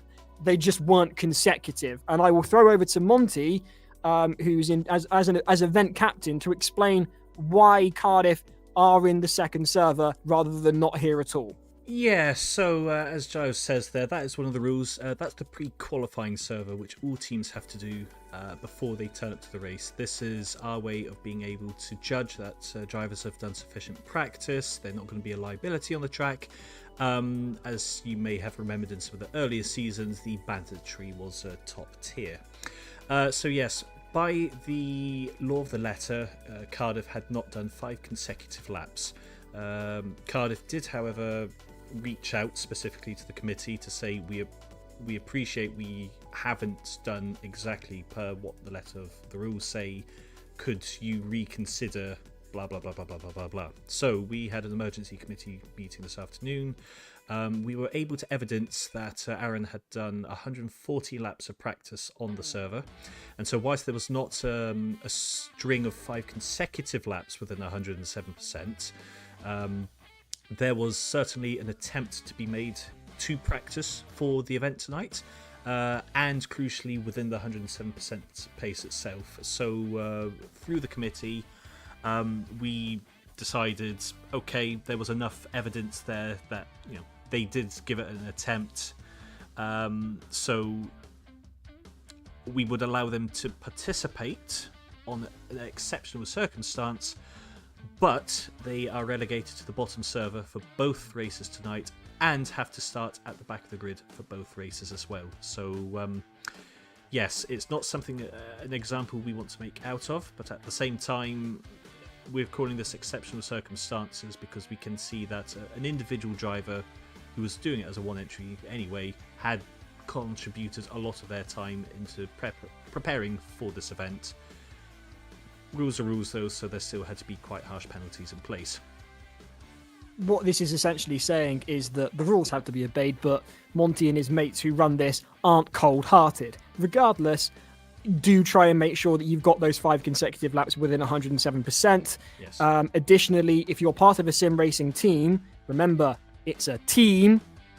Thank you. I know if you've been to FS, you'll know exactly what you're supposed to do in that gap. Teams! There it is. Thank you, Montgomery. There we go. Thank you, Jess. And do please actually, pull your finger out and contribute something. But anyway, talking of contributing something, Leicester have kindly contributed to us their overview for the year. Thank you very much to Callum and the team who keep us in the loop on the progress that Leicester have been making. The year of 2024 concluded in style with a team social of bowling and mini golf, and there's a photograph of the team at the bottom of the first page there. It was a great way to end the year with everyone in high spirits and ready to come back refreshed in January. They have got their chassis there, and they've also been developing a new cable shifter concept, and that's been making good progress with the redesign of the system due to the extremely tight packaging within the cockpit of the car. We were talking about coffins and V8 engines earlier. Formula student cars, bathtubs with motorbike engines, or certainly large motors in the back of those. On a wider note, the year end provides a good chance to reflect on the 4 months that Dylan Crawford has had as chief engineer. He says, coming into this role, I laid out a set of aims I wanted to achieve. Firstly, I wanted to ensure that people enjoyed coming to work. And secondly, I wanted people to learn how to do this once Callum and I are gone, whilst our success will ultimately be judged in July. Fingers crossed for the team. They're working towards making sure that knowledge continuity carries forth. And I think that's really worth bearing in mind. If you're a senior member of your team, make sure that knowledge transfer is happening all the way through the year, not in just 1 or 2 meetings around FS. This. Meanwhile, we've got this from Staffordshire. We have got memes. We have got a sense of humour. We're not all. It's not all play and it's not all work. We've got some play going on as well. Staffordshire coming through yet again with the memes. This time based around that film that Monty was talking about earlier. And this, meanwhile, has come to us from Exeter. It's exam season, and everyone's ghosted the car like it's a group project. You could, you could sub the word car out for Formula Student in general, and it would still apply. Yep, definite vibe going on there. But they're not the only memes we've had either, Giles, is it? We've had a couple of video selections as well. Permission to play them? Roll VT. Ah. Hold your breath. Yeah, no, don't worry. Love that from Bolton. The team were very fond of seeing them. Hopefully, fingers crossed, out on track at Silverstone come July. What else have we got, Monty? We've got a couple So from what do you DMU. think? Here's their first Does it come in black? So what do you think? All machines choosing what colour to paint their chassis. Yeah, no, I agree. It's a very hard decision. Does it come in black? Meanwhile, me genuinely tweaking InDesign judging, trying to explain the car after 4 hours of sleep. Oh, have we all been there as part of our Formula Student teams? Well done. I love those. Some classic content in there already.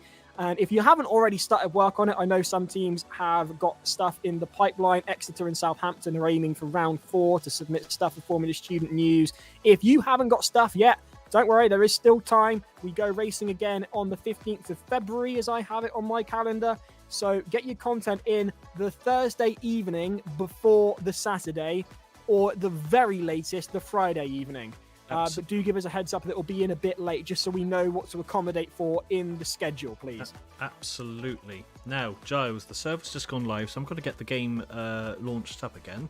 However, big news in the real Formula Student world. Yes, this is huge. The teams! We've got the preliminary teams list for the Formula Student class of Formula Student 2025 taking place at Silverstone this year. A team list of 94 cars supposedly will take to the track at Silverstone for Formula Student 2025. That includes 44 internal combustion cars, 48 electric vehicles, and 2 hybrid cars, making up a total field of 94. The list is available on the Formula Student website. We've got teams from Egypt, Jordan, of course, the United Kingdom, Hong Kong, India, Morocco, Germany, Sweden, Singapore, Pakistan, Norway, Turkey, China, Kenya.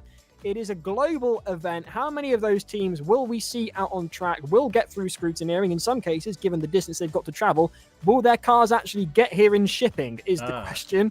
Yes, so, we've seen that in the past, haven't we? And visas. Yeah, we really have. I must say, you can now make a prediction who you think is going to win FS 2025. And I've got a feeling in my mind it's between 3 teams. To me, it comes down to be between Staffordshire, Glasgow, and Oxford Brookes. Those are the 3 teams that I'm seeing potentially vying for the win at FS 25. I got different teams. What have you got, Jess? I've got, of course, I got Oxford Brookes and I got Staffordshire. So those 2 are the same.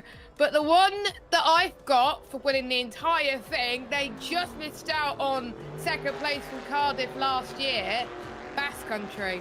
I think they got a really great chance. They've been very consistent in not just dynamic events, but they did very well in the static events. That's what got them higher up the rankings, because they did so well in the static events. So my money goes on the Basque Country. No pressure.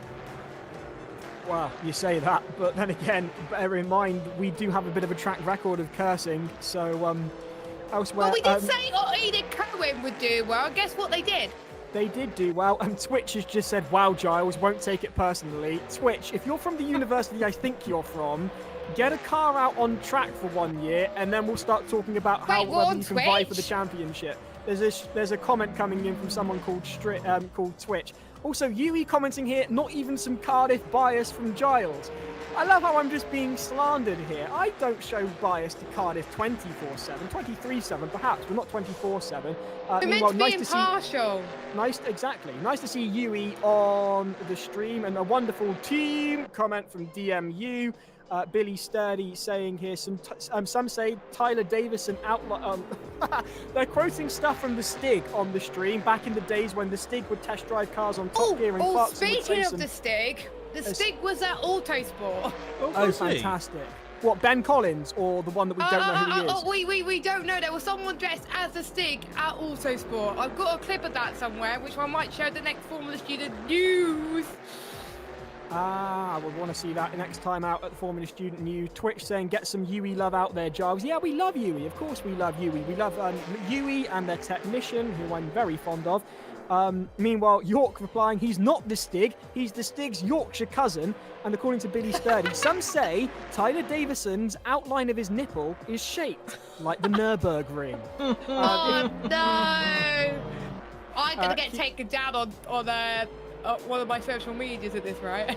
Do me a favour and please keep your comments coming in, because these are just class, and the more creative the Stig ones get, the better. Tyler is racing. Talking of television, if you haven't already written to Guy Martin to get him to come to... dear, what's going on there for Glasgow? That was a rather massive impact and a sideways slam into the Armco. If you haven't written to Guy Martin, please do. You can get in touch with Guy Martin. Southampton had a conversation with him at the Engineering Expo at Birmingham in September last year, and he seemed quite interested in forming a student, and we'd love to have Guy Martin there as a guest of honour at FS 2025. Some of us have already messaged his team. If you could get onto his website and contact him and just invite him, the more of you that do it, the more his inbox gets full of Formula Student, the more they can't ignore us. So please do get in contact with him. Elsewhere on the... on the stream, Yui talking about our favourite technician. Gotta love a bit of Lee. Meanwhile, Lightning Luke 5 just says, oh God. I don't know what he's saying oh God about, but meanwhile, also got to do a shout out to Charlie Pope. I'm reliably informed that Charlie's watching. He's asking, do I have a sim racing setup? No, I don't, Charlie. Those that can do, and those that can't talk about it.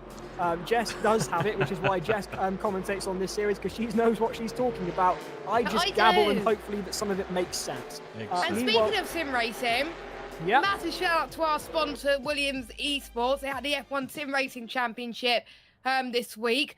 They've just got their first ever win in the F1 Sim Racing Championship Williams ever. eSports. That's fantastic. Yeah, so a big shout out to I don't know if their drivers watch this, but massive shout out to the team. Massive shout out to Ismail Fassi that won the first ever race of the championship. They've done 4 races, scored consistently, and guess what? Ismail Fassi is leading the championship, and Williams eSports are P2 in the standings. Come on, Williams, get up there and go to the top. Our title partners in this series, we're always very grateful to Williams eSports, and obviously we're also very grateful to JJRacing and Emperor servers, not to mention HighViz Media as well, that make this event possible every month. Huge thank you to all our partners in FS Sim Racing. We're about to go racing again here at Watkins Glen for the second time tonight. It is round 3 of the Formula Student Sim Racing Series. Can Vigo make it 2 for 2? We're about to find out. Moments away from heading out onto the grid. Plenty of comments coming in. Apparently, Top Hat Tyler has a whole wardrobe of just top hats. That wouldn't surprise me. I can't lie. Giles, can I yes? just say something? I'm just looking at the grid. I feel like we're in Noah's Ark at the moment because I see a pair of York cars, I see a pair of Hertfordshire cars, and I also see a pair of York, Hertfordshire, and Glasgow cars. Oh, Glasgow be in the top server. That's what we like to see. And look who's on pole. pole. And we got Mid-Scottish. Oh, wow. York A have qualified in pole for the second race tonight at Watkins Glen, with Vigo relegated as a result to second. Top Hat. Hull A. It's Top Hat. Tyler in third.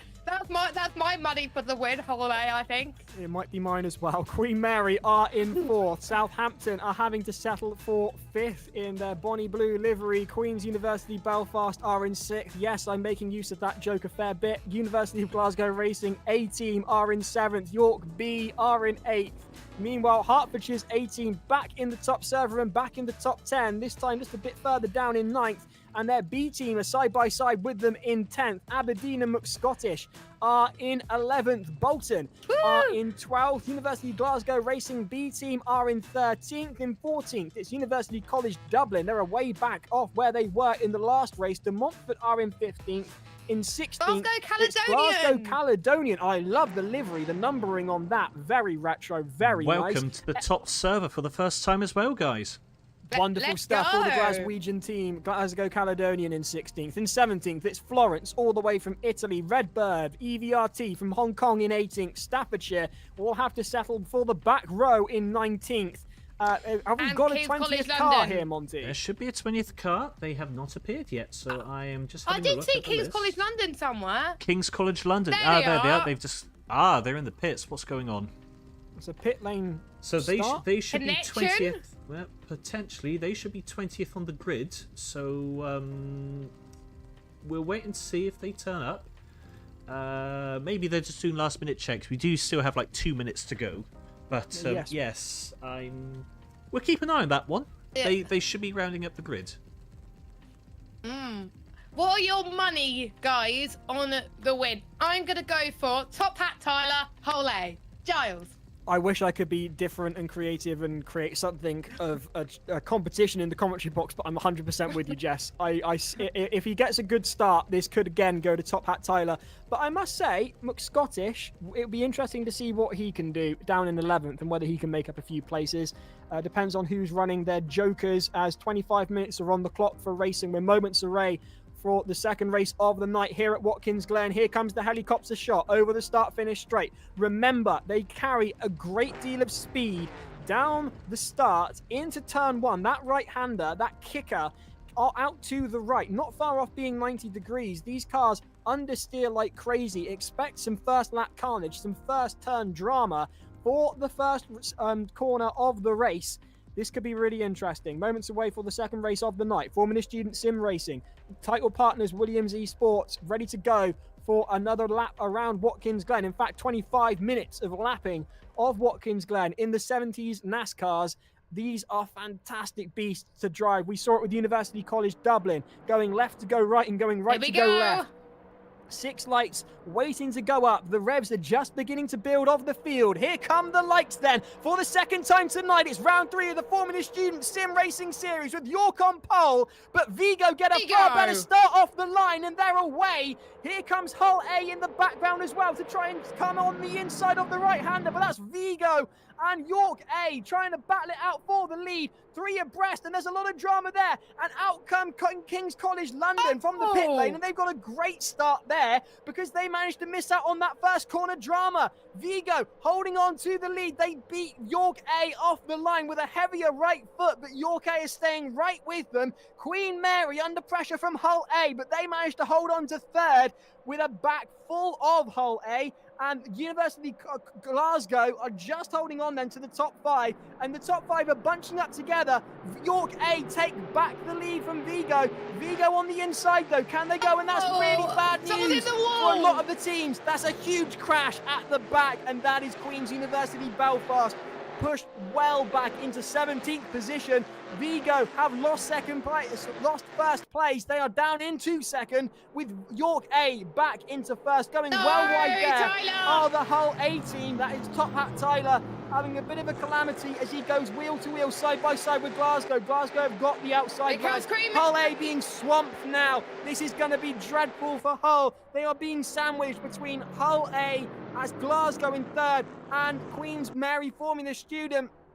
And a disaster has befallen Top Hat Tyler. Has it though? They've gone wide and Top Hat Tyler takes it back. Unbelievably brilliant racing from Hull A, who managed to cling onto the racing line. They were swamped by Glasgow, by Queen Mary, but they both went wide. Top Hat Tyler taking a slower approach to that corner out of the start-finish straight, and that's proved dividends for the team. A brilliant bit of racing strategy for Tyler. That's 3 abreast. They are getting really chunky through here. That wasn't going to end well, but I like to have to say, massive shallow, by the way, as there's people trying to go 3 wide into the blind apex. That does not work, but University College Dublin does make it work. Massive shallow, by the way. King's College London starting in last place, up to 10th position in this race. They avoided the carnage. It's great to see. We've got Hertfordshire fighting with Southampton. We didn't think that we would be saying that any day of the week.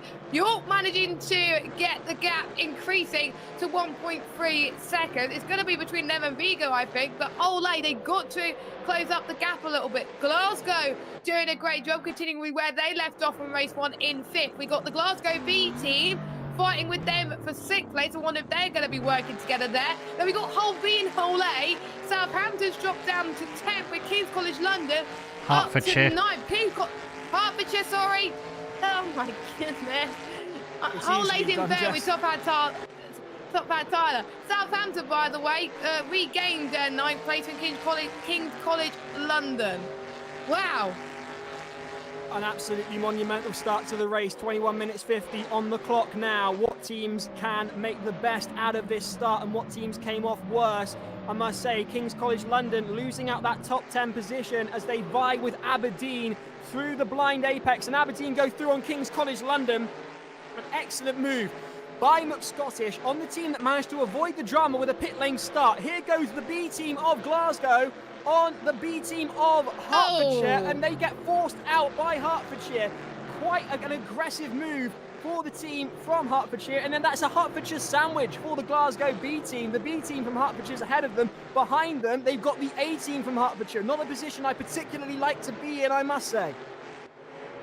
Definitely not. We're seeing some PBs here. I think you would rather want to be the one in the chasing train rather than being the one in the front of the train. To be honest, Glasgow B had a bit of a tank slapper. Just about saved the car there from more contact from Hertfordshire A. I must say, Jess, that was so tight. That was Hertfordshire A tapping on the back end of Glasgow, and they managed to save that very well. They lost the position, but there was a bit of a tap from, was it? I thought it was Hertfordshire A. It might have been Hertfordshire B. They lost the position either way. But That's known as a Hatfield handshake where I come from. Yeah, so it's Glasgow A are fighting with Hertfordshire B, and Hertfordshire A is fighting with Glasgow B, and the timings are changed. Ignore that. They're just whipping like no tomorrow. We have a few people wanting a bit wide. Hertfordshire B are down into 7th place with the A team gaining a place there. We've got Glasgow B right on the slipstream of Hertfordshire B. This is going to be some interesting racing as well. York B up the inside of Glasgow Caledonian up into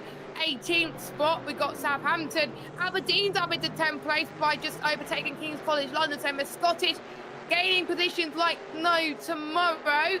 And we can see York. Southampton. The view for Southampton is the back end of Glasgow. Yet again, we're seeing Glasgow and Southampton duking it out. Can Southampton claw their way towards the podium with just over and under, I should say, 20 minutes of racing? Going wide there, I doubt it. It's a very interesting move there as the teams go through onto that blind apex. I've got messages coming through. It's all happening at once here at Watkins Glen. I don't think that Southampton have got the gap closed on Glasgow at the moment to be making a move. The gap has opened up between York and Vigo to 3 seconds. Queen Mary, formerly student, charging ahead of Glasgow's 18. Glasgow's 18 closing in on them as well. Going a bit wide there. Do both teams, is that going to be a violation of track limits? I'm sure the automated system will tell you better than I can, but it's looking a little hairy on the track limits for both teams there. And that is a rear end of Glasgow for Queen Mary. Queen Mary just trying to hold them off, and Glasgow through on the inside, not close enough to make a move though. This is really close as they go down the start-finish straight now. Glasgow will try and get the slipstream on the back of Queen Mary. They're getting closer and closer. Are the Glaswegians, are they going to switch it back? No, they're going to take the outside line. That's not how you overtake, but they have lost it then. Have Glasgow's 18 trying to get through on Queen Mary, and it just didn't quite work. Here is a broken wrist according to that camera angle. That doesn't look particularly comfortable for the driver. There's Southampton chasing down the B team of Glasgow. They're a lot closer now. Can they afford to make a move round the outside of the blind apex coming in through here? They are going to try to. I'm not sure whether that's going to work, but it looks to me like they're side by side. Can we get a wider angle on that one just to see where they are? And they are indeed side by side. As Southampton try and go wide on Glasgow. They've got a nose ahead, but Glasgow have got the inside line. Who's going to break first? And it's Glasgow who have break first. Oh, it's hit the wall! And they've hit the wall, Giles. But they have just about held on. But that does allow Southampton to go through. They break late. They disappeared behind the wall in that shot. There was brake smoke going up. We thought they'd lost it. It just looked like to me that Glasgow got outbraked by Southampton. Southampton breaking later, making that work, and they are now up into 8th position. But Aberdeen are having a look there, and they've got King's College London right up their chaff as well. This is a very close thing between 8th, 9th, 10th and 11th. The effort is very tight as well. We saw that in the last race where we saw a lot of battles for the midfield positions, and it was hard for us to keep up at times as King's College London sent the fast lap of the race so far, and they're fighting with Scottish. Banging wheels once more as they go through towards the S's then. Now towards this long straight coming up now as we're seeing more cars trying to gain as much points they possibly can. Glasgow B, bit of contact with Scottish as the Scottish rivalry is definitely showing here in the fourth round 3 of Formula Student Sim Racing Series. Supported and three abreast in towards a blind apex. Surely someone has got to back King's off College it. London's Someone corner, does it. surely. King's College London just ahead enough that they can make that work, and they are sliding through there, going well wide, and they are very much taking an interesting route through the corner. I'm not entirely convinced about track limits there, but that's King's College London, and Aberdeen having a real barnet there, slowing down quite dramatically. What has happened to Aberdeen? Look, Scottish is sluggishly crawling down the running order. Something has happened to the number 23 car. Things were looking so promising. Or they got damage that is... Oh, what's going on in the background? King's College London duking it out there with what looks to me to be Bolton. But can we find out what's happened to Aberdeen? They are now in the pits according to the timing board I there. think that's a retirement. That's an absolute disaster for Aberdeen and McScottish as KCL have got the inside line on Bolton. They just don't have the pace there. Bolton are nose ahead and managing to defend the position that they are clinging onto for dear life. Oh, Redbird has just got past Glasgow B, Giles. They have indeed, and that is Redbird solidly up into the top 10 in 9th position. Now KCL taking it back from Bolton, and KCL go through side by side. Bolton and King's College London going on to that corner, the blind apex there, and going well wide. Oh, Bolton well held, but that would allow King's College up into 11th. The gap crying out for a car to fill it, and King's College London willingly obliging and taking 11th from the team from Bolton, who I must say did some spectacular sideways driving there. Love that, even if it's not the fastest way down the course. Staffordshire going through on the inside. Dublin. Trying to get past University College Dublin. University College Dublin getting their tail out in an almost defensive manner, blocking Staffordshire from getting through on them, and Staffordshire will have to settle for 14th at the end of this lap, going towards the first corner now, getting closer and closer. Who's going to break first? Looking to the outside. Are they going to switch it back onto the inside? No, they're not. and that is going to have to be University College Dublin going well wide.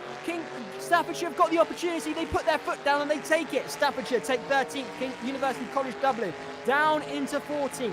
Your race leaders at the moment are York A. They are 6 seconds ahead of the rest of the pack. There is Bolton chasing down King's College London, and the A team, I should say the B team from Glasgow, ahead of them, well away, is Hong Kong Redbird. Vigo are in second place. They're 6 seconds behind your leaders. Hull A are in third. Queen Mary in fourth. That's Bolton going well wide yet again. They are struggling to hold on here. Here's the B team from Glasgow under pressure from King's College London. And they can see them in their rearview mirrors as they look to the inside. Do King's College London, then they back off. They decide now is not the moment to be making an overtake attempt, and that allows University of Glasgow's B team to hold on to that top 10 position just about. But there goes King's College London, and that's a disaster for EVRT. The Hong Kong team make contact with the barrier, and they're sideways across the racing line. They're trying to get out of the way. Everyone taking a different line to avoid the slow-moving traffic that is Hong Kong after that absolute disaster. We've already had one retirement from the race. That could have been a second. And here is King's College London, who've gone through on University of Glasgow's B team. They've taken that 10th position, and they're now up into 9th. Bolton down in 11th. And this is how we look at it as things stand at 13 minutes of racing to go. The top 10 rounded out by University of Hull's B team, Southampton in 8th, KCL, King's College London in 9th, and University of Glasgow's B team in 10th. Yes, indeed. Interesting fact, Giles. The top 2 who are currently leading this race so far, quite huge margins between the rest of the field. The top 2 are running their jokers this evening. So York A are on their joker.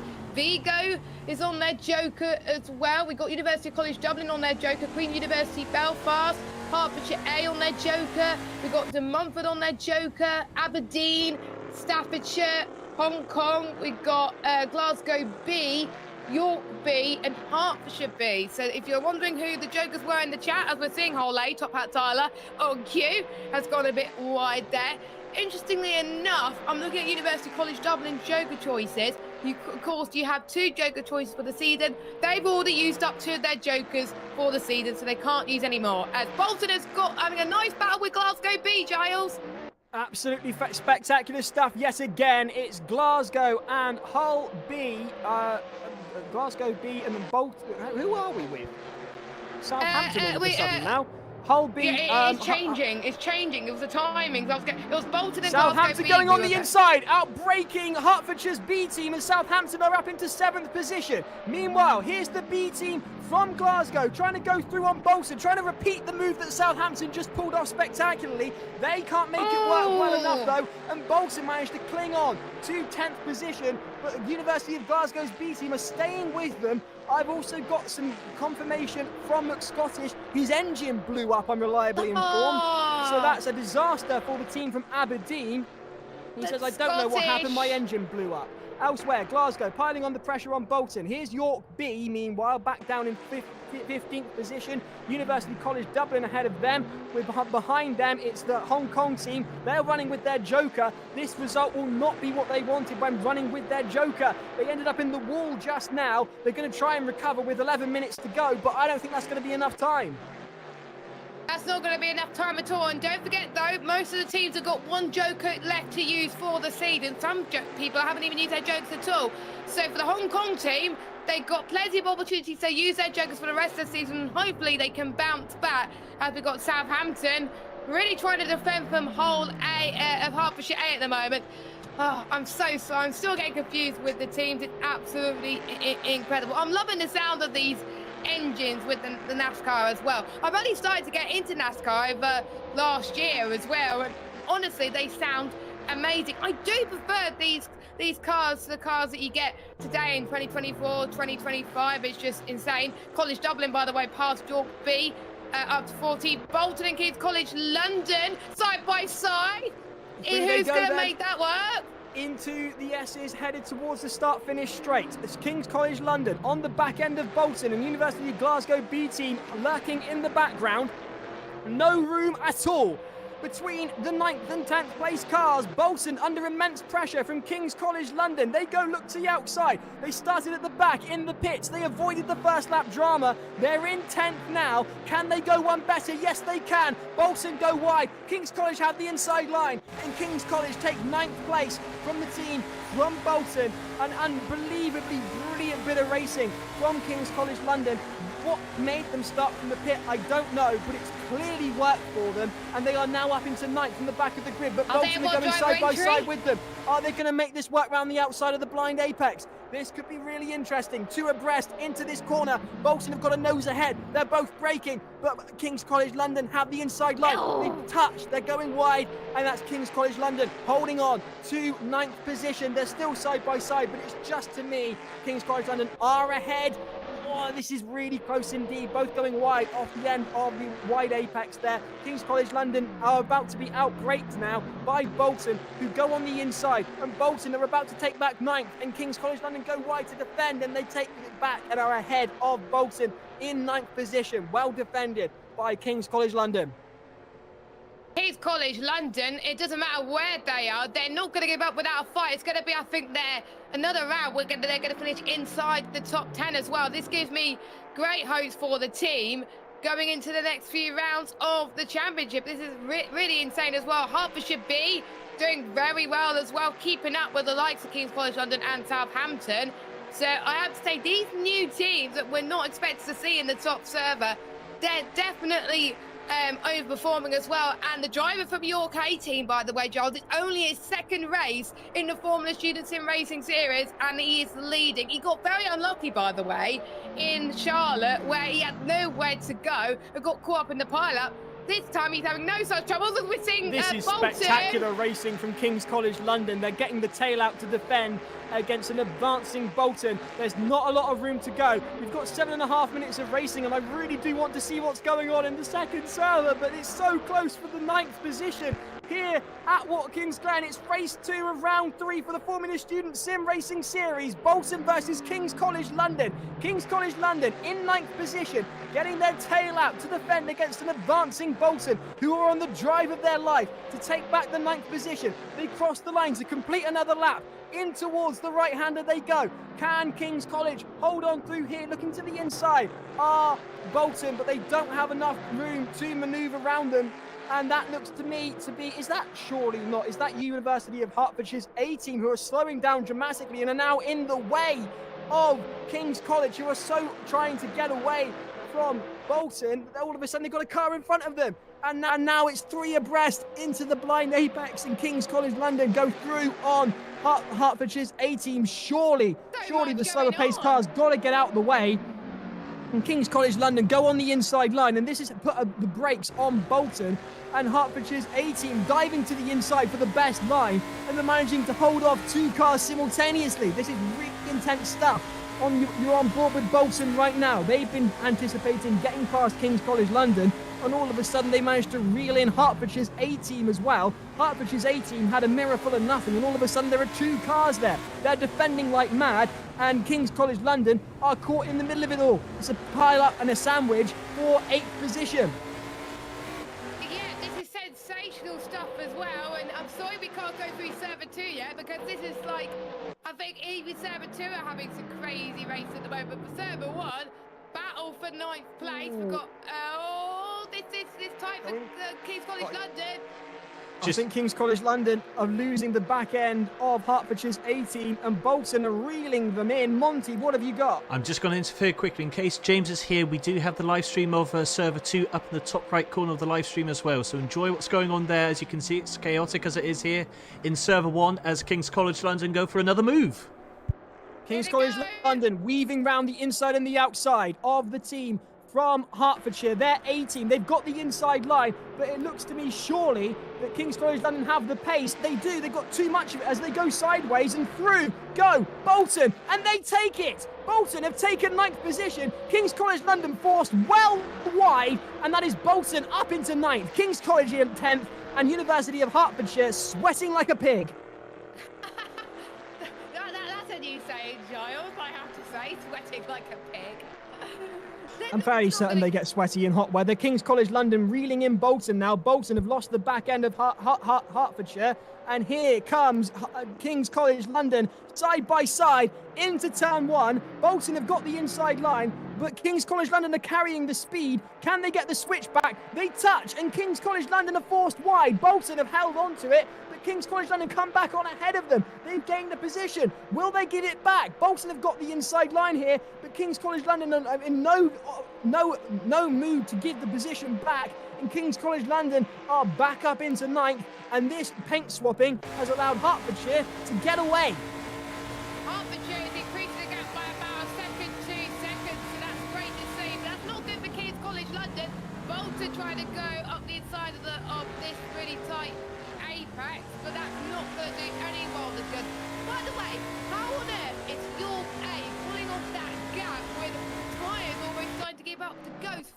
13.6 seconds. He is on a madman. I've seen him race in many games before. Like his main specialist is in the F1 side of things. He's a part of the Ferrari eSports development program, and this is why he's fast. This is why he's fast, and he's showing that he can adapt to any series in only his second race with us. We've got Vigo who's doing a great job. I think at this rate, Giles, I think we can see Vigo topping round 3 standards the way this is going, because they got P1 in race 1, they're going to get P2 in race 2. They're getting some very good points. Top Hat Tyler is closing the gap to Vigo, though.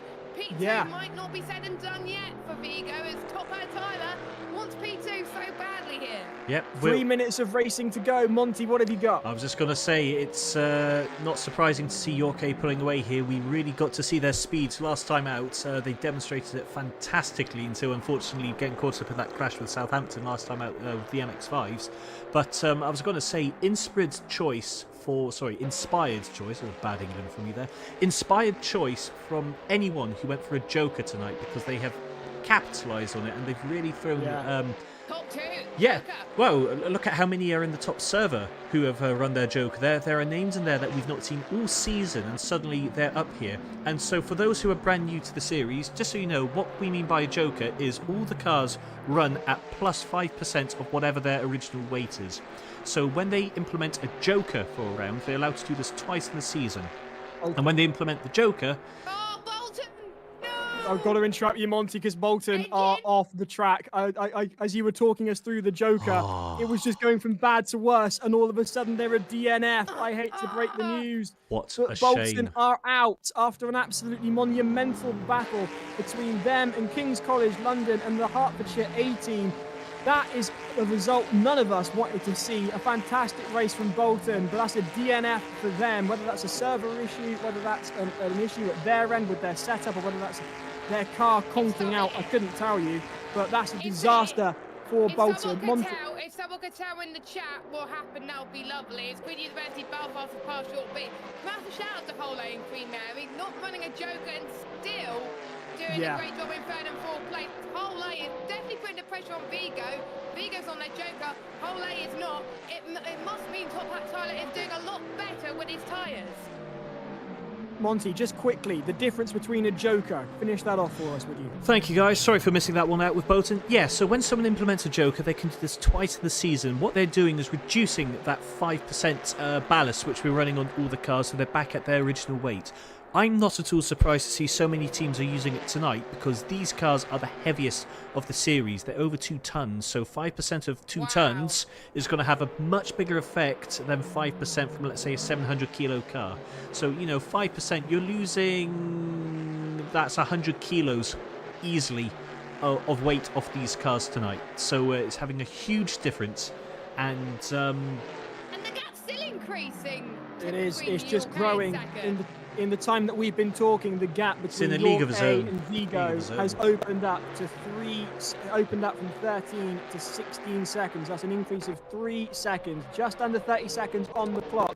There are your second place team. That is in the Dodge Challenger. That is Vigo. In 3rd is Top Hat Tyler. An impeccable drive from Tyler. As Vigo lock up, it's not over yet. We could be seeing a last lap charge from Top Hat Tyler for Hull. He's not running the Joker. Vigo is, and yet Vigo are in Tyler's sights. We could see a last lap battle for the second position of this race, so do stick with us. Queen Mary in 4th, University of Glasgow A in 5th, Southampton in 6th, University of Hertfordshire's B team in 7th, Hertfordshire's A team in 8th, in 9th it's KCL, and in 10th it's Staffordshire. York A going away with it. There is no stopping them. The line is beckoning. Only a few more corners to go before the checkered flag for York A, a member of the Ferrari eSports development program, and they are clearly putting their money where their mouth is tonight as they cross the line in impeccable style to take a nearly 20-second advantage across the line, and York take the first victory of their night tonight. Vigo, they won tonight earlier on. They're going to cross the line in second with a storming Tyler Davison for Hull, bringing up the rear of the podium very closely in third with no Joker. A great drive from Tyler. Here comes Queen Mary, Formula student. They went into this round leading the championship. Will they come out of it leading it? Potentially not. No. Queen Mary crossing 4th. In 5th, it's Glasgow's A team. A couple of back-to-back 5ths for Glasgow. Makes their best result of the night. Of the season, I should say. Southampton, thank you. Southampton cross in 6th. In 7th, it is the University Nicely done, of guys. Hertfordshire's B Nicely team, done. and Monty will be very, very pleased with that. King's College London cross the line in 8th. Staffordshire take 9th. And meanwhile, we've got Hertfordshire's A team having crossed the line in. Oh, hello. What on earth's gone on there? Have they crossed the line yet? No, they haven't. That's Florence having an absolute disaster yards from the line, and they can't turn it round. And this could allow the Hong Kong team to go through on them. And Hong Kong do. They make a final quick position up on them. And that's an absolute disaster for Florence, who dropped down into 14th. What on earth happened there?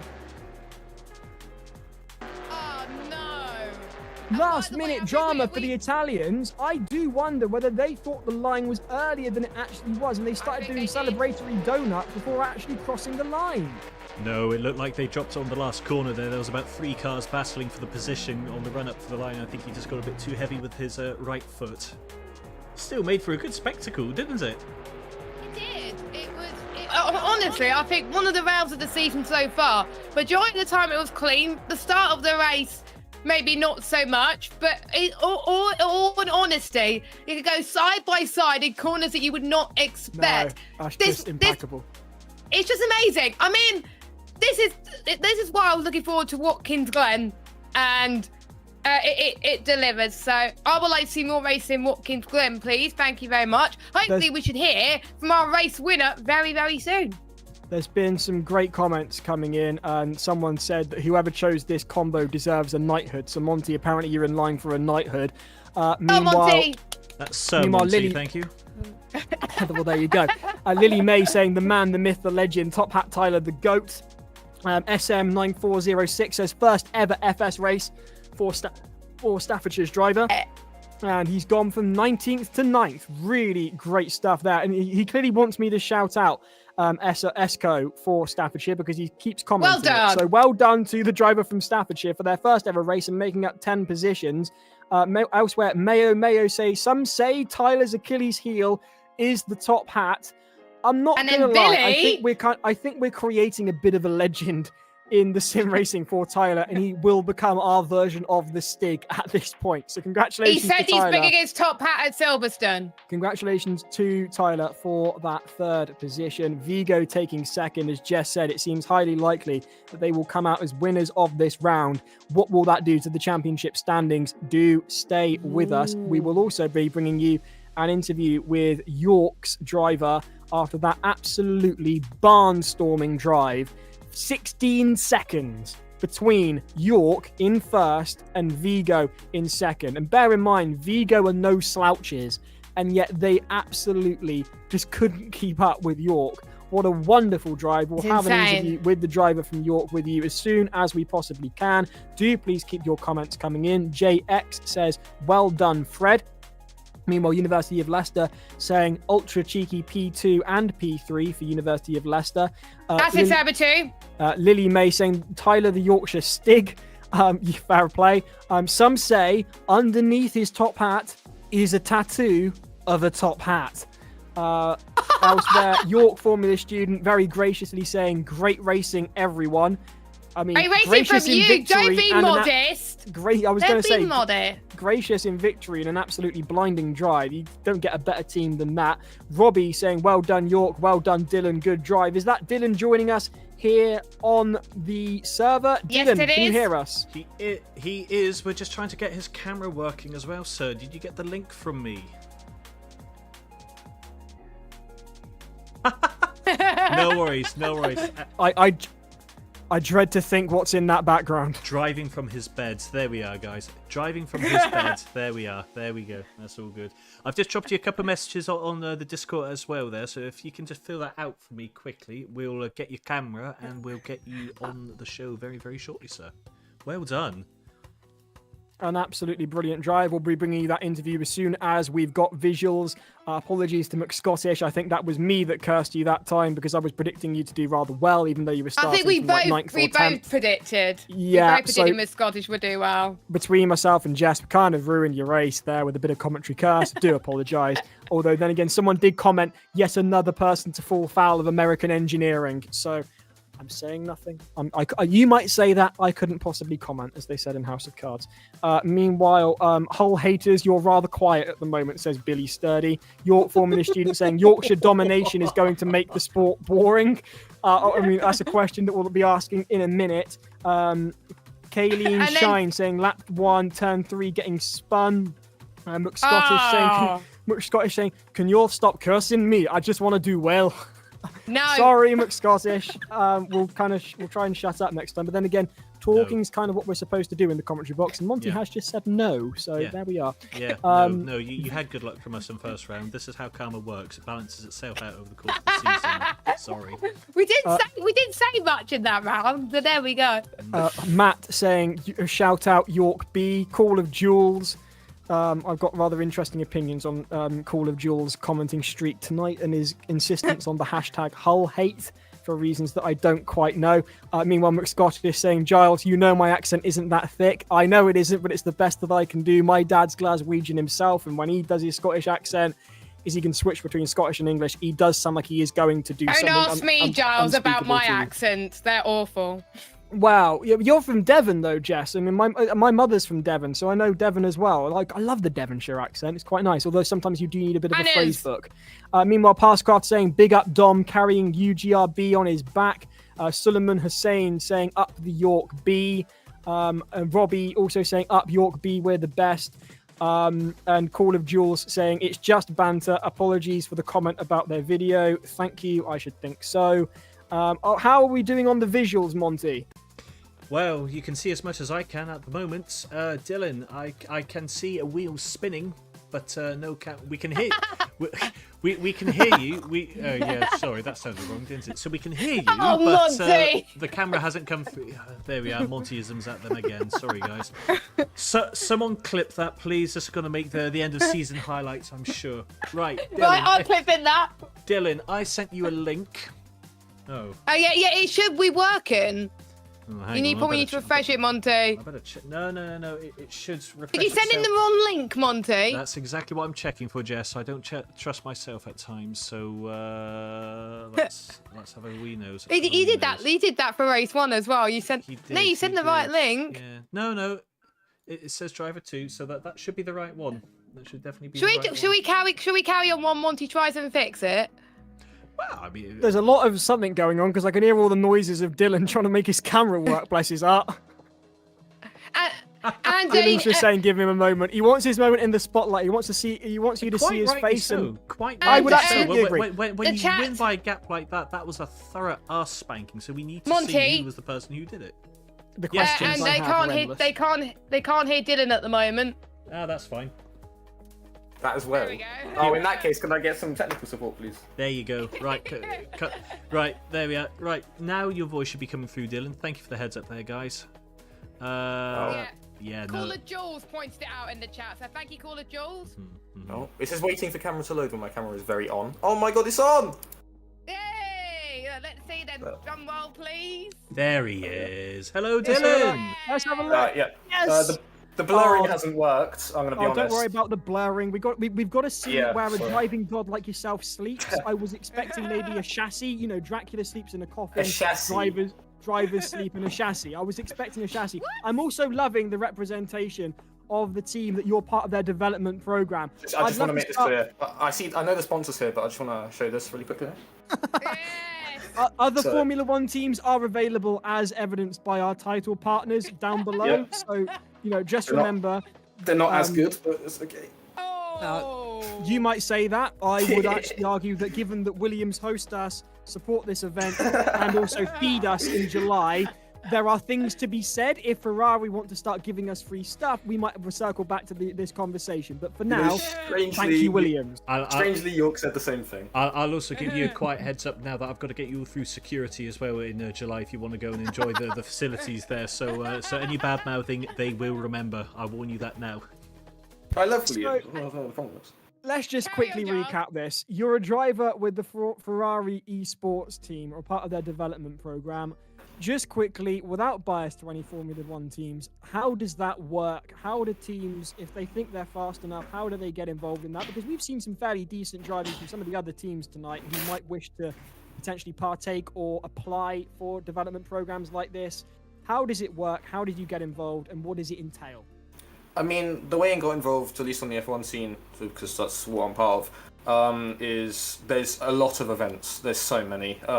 There's a bunch of different leagues. There's a bunch of different tournaments. And essentially the way it works is you do well in those tournaments, as you try to anyway. You do the same for the team as well. And then just hope. For me, I was friends with a lot of the people in the team as well, but they thought that I was good enough. I helped a community team do well in an event. And eventually they asked me, do you want to join Ferrari? I was like, yeah, sure. Sent a contract over, and then there you go.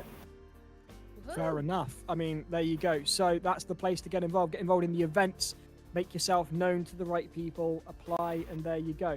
So talk us through the strategy for that race. I believe you were running the Joker, and you got a great start. I think you did start in pole as well. Do correct me if I'm wrong. But what was the plan going forward, and how did that materialise? Were there any adjustments that you had to make, or was it plain sailing? Because it certainly looked like plain sailing from the outset. I mean, I had some setup adjustments because of the car, for whatever reason. Just before we came in, for whatever reason, they just decided, oh yeah, let's not turn anymore. But yeah, I made those adjustments, and then from there it was just hope to be able to hold the lead and then just drive away, because obviously I knew I had pace. And also this race, I think the grid in the other race happened to end up being stronger, which went against my prediction, at least judging by the qualifying times. But yeah, as a whole, it was pretty plain sailing, to be honest. I didn't really have to push too much. I was just trying to look after the tyres, which I did better than whenever I did in practice. Avoid lockups, avoid incidents, and yeah, just maintain what I had. For a driver such as yourself, when you're leading by that much and you're dicing through the rear end of the pack and you're getting through those back markers, there obviously in this series isn't the obligation for back markers to get out of the way. How do you navigate that? Make friends with the grids probably is a good start, in case they ever find you. Yeah, some of them let me go, other ones I couldn't really tell. And then obviously in the last lap I was free wide going into the long right, which for me it was fine because I thought I'd just go wide if I had to, because I had so much space behind, which I kept getting reminded of by my team. But yeah, I mean, it's just as a whole, it felt natural, really. So can I confirm then that you've got someone in your ear, as drivers do in most motorsport series, giving you helps, tips, all that sort of stuff? Yeah, just a lot of information, a few tips, a few laughs as well in that race. I think there wasn't really much to talk about in terms of the actual race itself. Just looking at where your B was and counting down the laps when I ended up catching the train in front of me, and the train of like 4 or 5 people fighting, which I didn't really expect to see going through the last sector on the second last lap. But yeah, I mean, yeah, there's people in your ear, for sure, especially in our team. According to the admin for your Formula Student YouTube channel, for York Racing Formula Students YouTube channel, York are about to dominate the rest of the series and make it boring. Is that the case? I mean, it depends how good the next track combination is and the next car combination is. I don't know, let's hope so. We're headed off to the land down under in Sydney. It's very hot there, so driving conditions should be good. How are you feeling as a team about the engineering challenges? Because obviously they're just as integral as the on-track action. I mean, the first engineering challenge in the Mazdas, because I obviously joined for that round, like the whole team itself. I think they did quite well. I played no part in it, I'm going to be completely honest, but as a whole, the team did quite well when it came to engineering. I think we got third as a result. But yeah, there's good people, smart people, and some analytical writers, as it turns out, in head of drivers Adam. So yeah, this is a good team, and I mean, hopefully we can do well in the next few rounds. And I suppose the engineering challenge, maybe I'll be a bit more involved this time because I didn't even know. Didn't even know what it was. You scored in the engineering challenge, third place, and you were right. So they did very well in the engineering challenge last time out. So hopefully they can potentially do well this time out. Because I believe, Monty, is it getting announced tonight about the next engineering challenge? That's right, the second challenge is out tonight, guys, so keep an eye out for that one. This is going to be a tasty one again. A bit of a time constraint on this one as well, so this is going to be interesting to see how the students can get as much information into a report, knowing that it's going to be read within a certain amount of time, 10 minutes. It should be fun. Right, you lot. Wow. You heard it here first. The engineering challenge is coming out tonight. Get cracking. Dylan, it's been an absolute pleasure talking to you. An absolutely monumental drive, a gap that nobody could scale. It was brilliant from start to finish, and I've got a funny feeling this won't be the last we see of you in the series, and I look forward to seeing you at Williams eSports come July. Thank you very much for joining. Yeah, thank you very much. It's been a pleasure. I'll probably watch it back, so I'm expecting some amazing commentary. But yeah, thank you very much. I have a lot to say about you, I'm afraid, because you were just too damn good. I saw there was a lot. There was so much going on, so let's hope for the best. It's usually the way in this series. Dylan, yeah, sure. Thank you very much indeed. Have a great evening. Thank you. Yeah, you too. Well done. Bye. And that was Dylan from York, who drove to perfection the team to their victory in race 2 of round 3 of the Sim Racing Series for Formula Student with our title partners, Williams eSports. Williams. And also brought to you by JJRacing, HighViz Media, and Emperor Servers, just to make sure that we maintain our title sponsorship after potentially showing another team. Meanwhile, James, are you with us? And can you tell us what happened over in Server 2, please? I am with you, and I can tell you brilliant. what happened in Server 2. Unfortunately, Cardiff, not a lot. Cardiff again. Cardiff again. There were a couple incidents quite early on, namely between Salford and Edinburgh, and I believe Surtees and Strathclyde as well, which aided in Cardiff's rise to the ranks. I believe they were in first place on lap 3 or lap 4, so it wasn't very much a competition for them this time round. They dominated. They got a lead of 31 seconds over the University of Leicester. Salford recovering and getting third position there. You got Exeter. 31 seconds. Gee, sorry, I've just realised what you said there. It was a domination for both races then, wasn't it? Yes, it really very much was. Unfortunately, we had a few cars missing from this session, so unfortunately, a little bit of a less cars on track, less action. But the biggest losers, unfortunately, were Strathclyde this time as well. Unfortunately, not the cleanest of races from them. I don't think it was necessarily any fault on their part, but unfortunately suffered as the case. That's a really interesting set of results and an absolutely monumental gap between first and second. But I should imagine that University of Leicester will be equally pleased with second place, as Cardiff will be with first, with the limitations that they were facing. We talked about it in the Formula Student News. Thank you ever so much, James. Apologies that we couldn't bring you in during the racing. It was just so wheel to wheel that we didn't have time to catch breath, let alone talk to somebody else. But thank you for keeping an eye. Yes. Yes. So say no worries, no harm done. Of course, only my feelings hurt. It's okay. Although I will correct myself earlier. I said 7.5 litre V8 engines. No, they're 7 litres. As correct in the chat earlier on. I mean, yes. James, well, once you get to that kind of territory, you should be measuring them in acres, not litres anyway. So. Well, he's got a handsome voice and he's a man of details. Anyway. What more could you want? Exactly. I mean, James, are you single? Could we give you a shout out? If anybody's looking to date a man with a nice voice who likes the details, then James is your guy. Well, let's see. I've got long hair. I've got a handsome voice, and I love my cars. So any ladies want to hit me up in the comments, they can do. There we go. If you like a long-haired petrol head who's into the details and has a nice voice, then get in touch and we'll put you with James. Not Monty, the other James. I'm very picky. Although then again, if you're interested in Monty as well, I think he's available. Moving on, Giles. That's another Bye-bye. thing to put in the highlights. Cheers, James. We'll catch you next month. Have a good one. Shall we go and speak about the provisional results on that now? Yes. Oh my god. Now I am expecting Monty Vigo to walk away with this one. Is that what we're expecting? Is that what we're expecting, Yes. guys? Well, Yeah, they got a first and a second. I so mean, why not? yeah, you're spot on there, Jess. Mathematically speaking, that was a class act from Vigo tonight. Look at that. But look how close it was from second to seventh.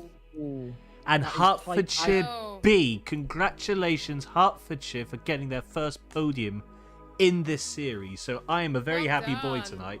But look at how close that was, and that really is a fair representation of what the racing was like tonight. Knowing that, it was such a jostle, and that topsy-turviness that we've seen all season. We've got another brand new winner in York picking up their first ever victory. Congratulations to them as well. Hertfordshire, look. Yes, our first repeat winner. That was brilliant. Hertfordshire, 3rd and 8th, by far their best ever result, given that they've always struggled to even get into the top 10 on a really good day in the past. Queen Mary University London, though, I reckon they're going to be the most happiest of all, because look how they did in comparison to the other front runners in the overall championship. Yeah. Exactly. They've pulled away from Southampton and from Hull, their nearest competitors. So that will only do wonders for their championship battle at the moment. And Vigo, that's going to pull them in quite nicely as well. Yes, sir. Look who's in 11th after all that drama that we were talking about in the Formula Student News. Hey, Cardiff. They've done well, I was haven't they? not expecting that. I was not. And don't Fair forget play they get to half Aaron. points. And they get half points because they got a one driver entry. Or is it their first one driver entry? Oh, no, It's not their first one driver entry, Jess. I can tell you that right now. It's their second, I believe. So yeah, they get half points. Not quite, so it's 95% points. But yes, you're right. There is a 0.5 for that reason. There was, I think they got 52 or 53 points in total because they got the fastest laps and highest climbers and stuff like that. So they would have got 50 points for winning. So 25 points per race for winning the bottom servers. Then they would have won a couple of bonus points for their fastest laps and for their highest climber as well. So that's why it's come to 50.5 because in both races, yeah. Yes, exactly, correct. But half a point can make all the difference. We'll take it, I must say. Absolutely. Meanwhile, University of Leicester and De Montfort clearly having a bit of rivalry going on in the chat. Leicester asking, "Where's De Montfort?" And De Montfort Can we get just the doing next page, maybe? Yep, sure. Let's go down. There we are. Yep. Oh, there they are at 21st. It's De there you Montfort go. being 21st. So there's your answer, Leicester. Meanwhile, Glasgow Caledonian, a fairly decent showing for Glasgow Caledonian. They made their first appearance in the top server tonight, so fair play to them with a haul of 34 points. Sheffield Hallam are there in 23rd with 32. Glasgow's B team with 29. Not the worst result in the world for Glasgow's B team. They weren't winning, but they were definitely getting right into the mix of the action. I have to So say, fair play honourable to mention them. for Glasgow B team and Sheffield Hallam, because we don't often see them in the top server either. So to see those two and Glasgow Caledonian all get a shot on the top server tonight, that was great to see. University of Surrey, they must have been doing all right in the second server because I don't recall seeing them tonight in the top server. So they're in 25th with 23.4 points. Sussex in 26th with 22 points. Strathclyde in 19th with 27 points. Harriet Watt, Other way around. 17.1 points. Too many numbers going on. 28th is Harriet Watt with 17.1. 27th is University of Strathclyde with 19. And back down to 29th, it's University of Aberdeen with 14.25 points. I feel like I'm doing the chart countdown here. At 30, it's University of Edinburgh with 13.3. And then with... we're just going to run out there. We're moving on to the standings. Let's find out the preliminary standings here for the end of round 2. That was what it stood like at the end of round 2. I should definitely say round 3. I don't know what the title Okay. is showing an error. I'm going to sort that one out, but this is definitely the points as we are at the end of round 3. Right, good. There we go. And they are holding on to the lead. It's Queen Mary University from London with 277 points. They are your first place team at the end of round 3. In second, the University of Hull with 266 points and chomping at their ankles. In third, with a 3-point gap with 263, it is the University of Southampton. Vigo are now down in fourth with 245, but they're not too far behind. They can closed still the make gap. that up over the They've course closed of the rest gap of the quite season. nicely from Have that they, one. Yeah. Have they closed that? Brilliant. And meanwhile, College Dublin are there in fifth with 223. 203.65 puts King's College London in sixth. In seventh, it's the University of Glasgow's back to the 18 top with 10. 199. A brilliant jump up for those guys. In eighth, it's Queen's University Belfast with 191. A team I wasn't expecting to see in the top 10 at the end of this round. After all that drama, Cardiff University with 184.5. Fair play to Aaron Farmer there. Sterling drives in the bottom server for both races. And rounding out the top 10, it's a team that we're very fond of here in the commentary box with 184. It is the University of Bolton. I did see a few people from Bolton. You know, Monty, when we did those, when was that eSports organised those fun races for the Formula team, I raced against them in those fun races, and they're very fast. They are very fast. So, yeah, so massive shout out to them because I saw them at Autosport and they were very lovely guys. So yeah, good on Bolton. I did see them there. So that rounds out the end of the third round of the Formula Student Sim Racing Series from your virtual commentary box. We've been racing tonight at the virtual Watkins Glen with those 70s NASCARs. You really just can't beat a V8 motor sometimes. And thank you ever so much for joining us, whether you've been just watching along at home, maybe it's your first time joining us, maybe you're a regular, whatever you have been, thank you for watching. We've been supported by Williams eSports, JJRacing, HighViz Media, and Emperor Servers. This has been the iMechie's Formula Student Sim Racing Series. We'll be back on the 15th of February from a virtual Sydney Motorsport Speedway. She's been Jess Ball. He's been Monty. And I have been Giles Cosgrove. And we will see you in February. Thank you ever so much for joining us. Good night. Good night.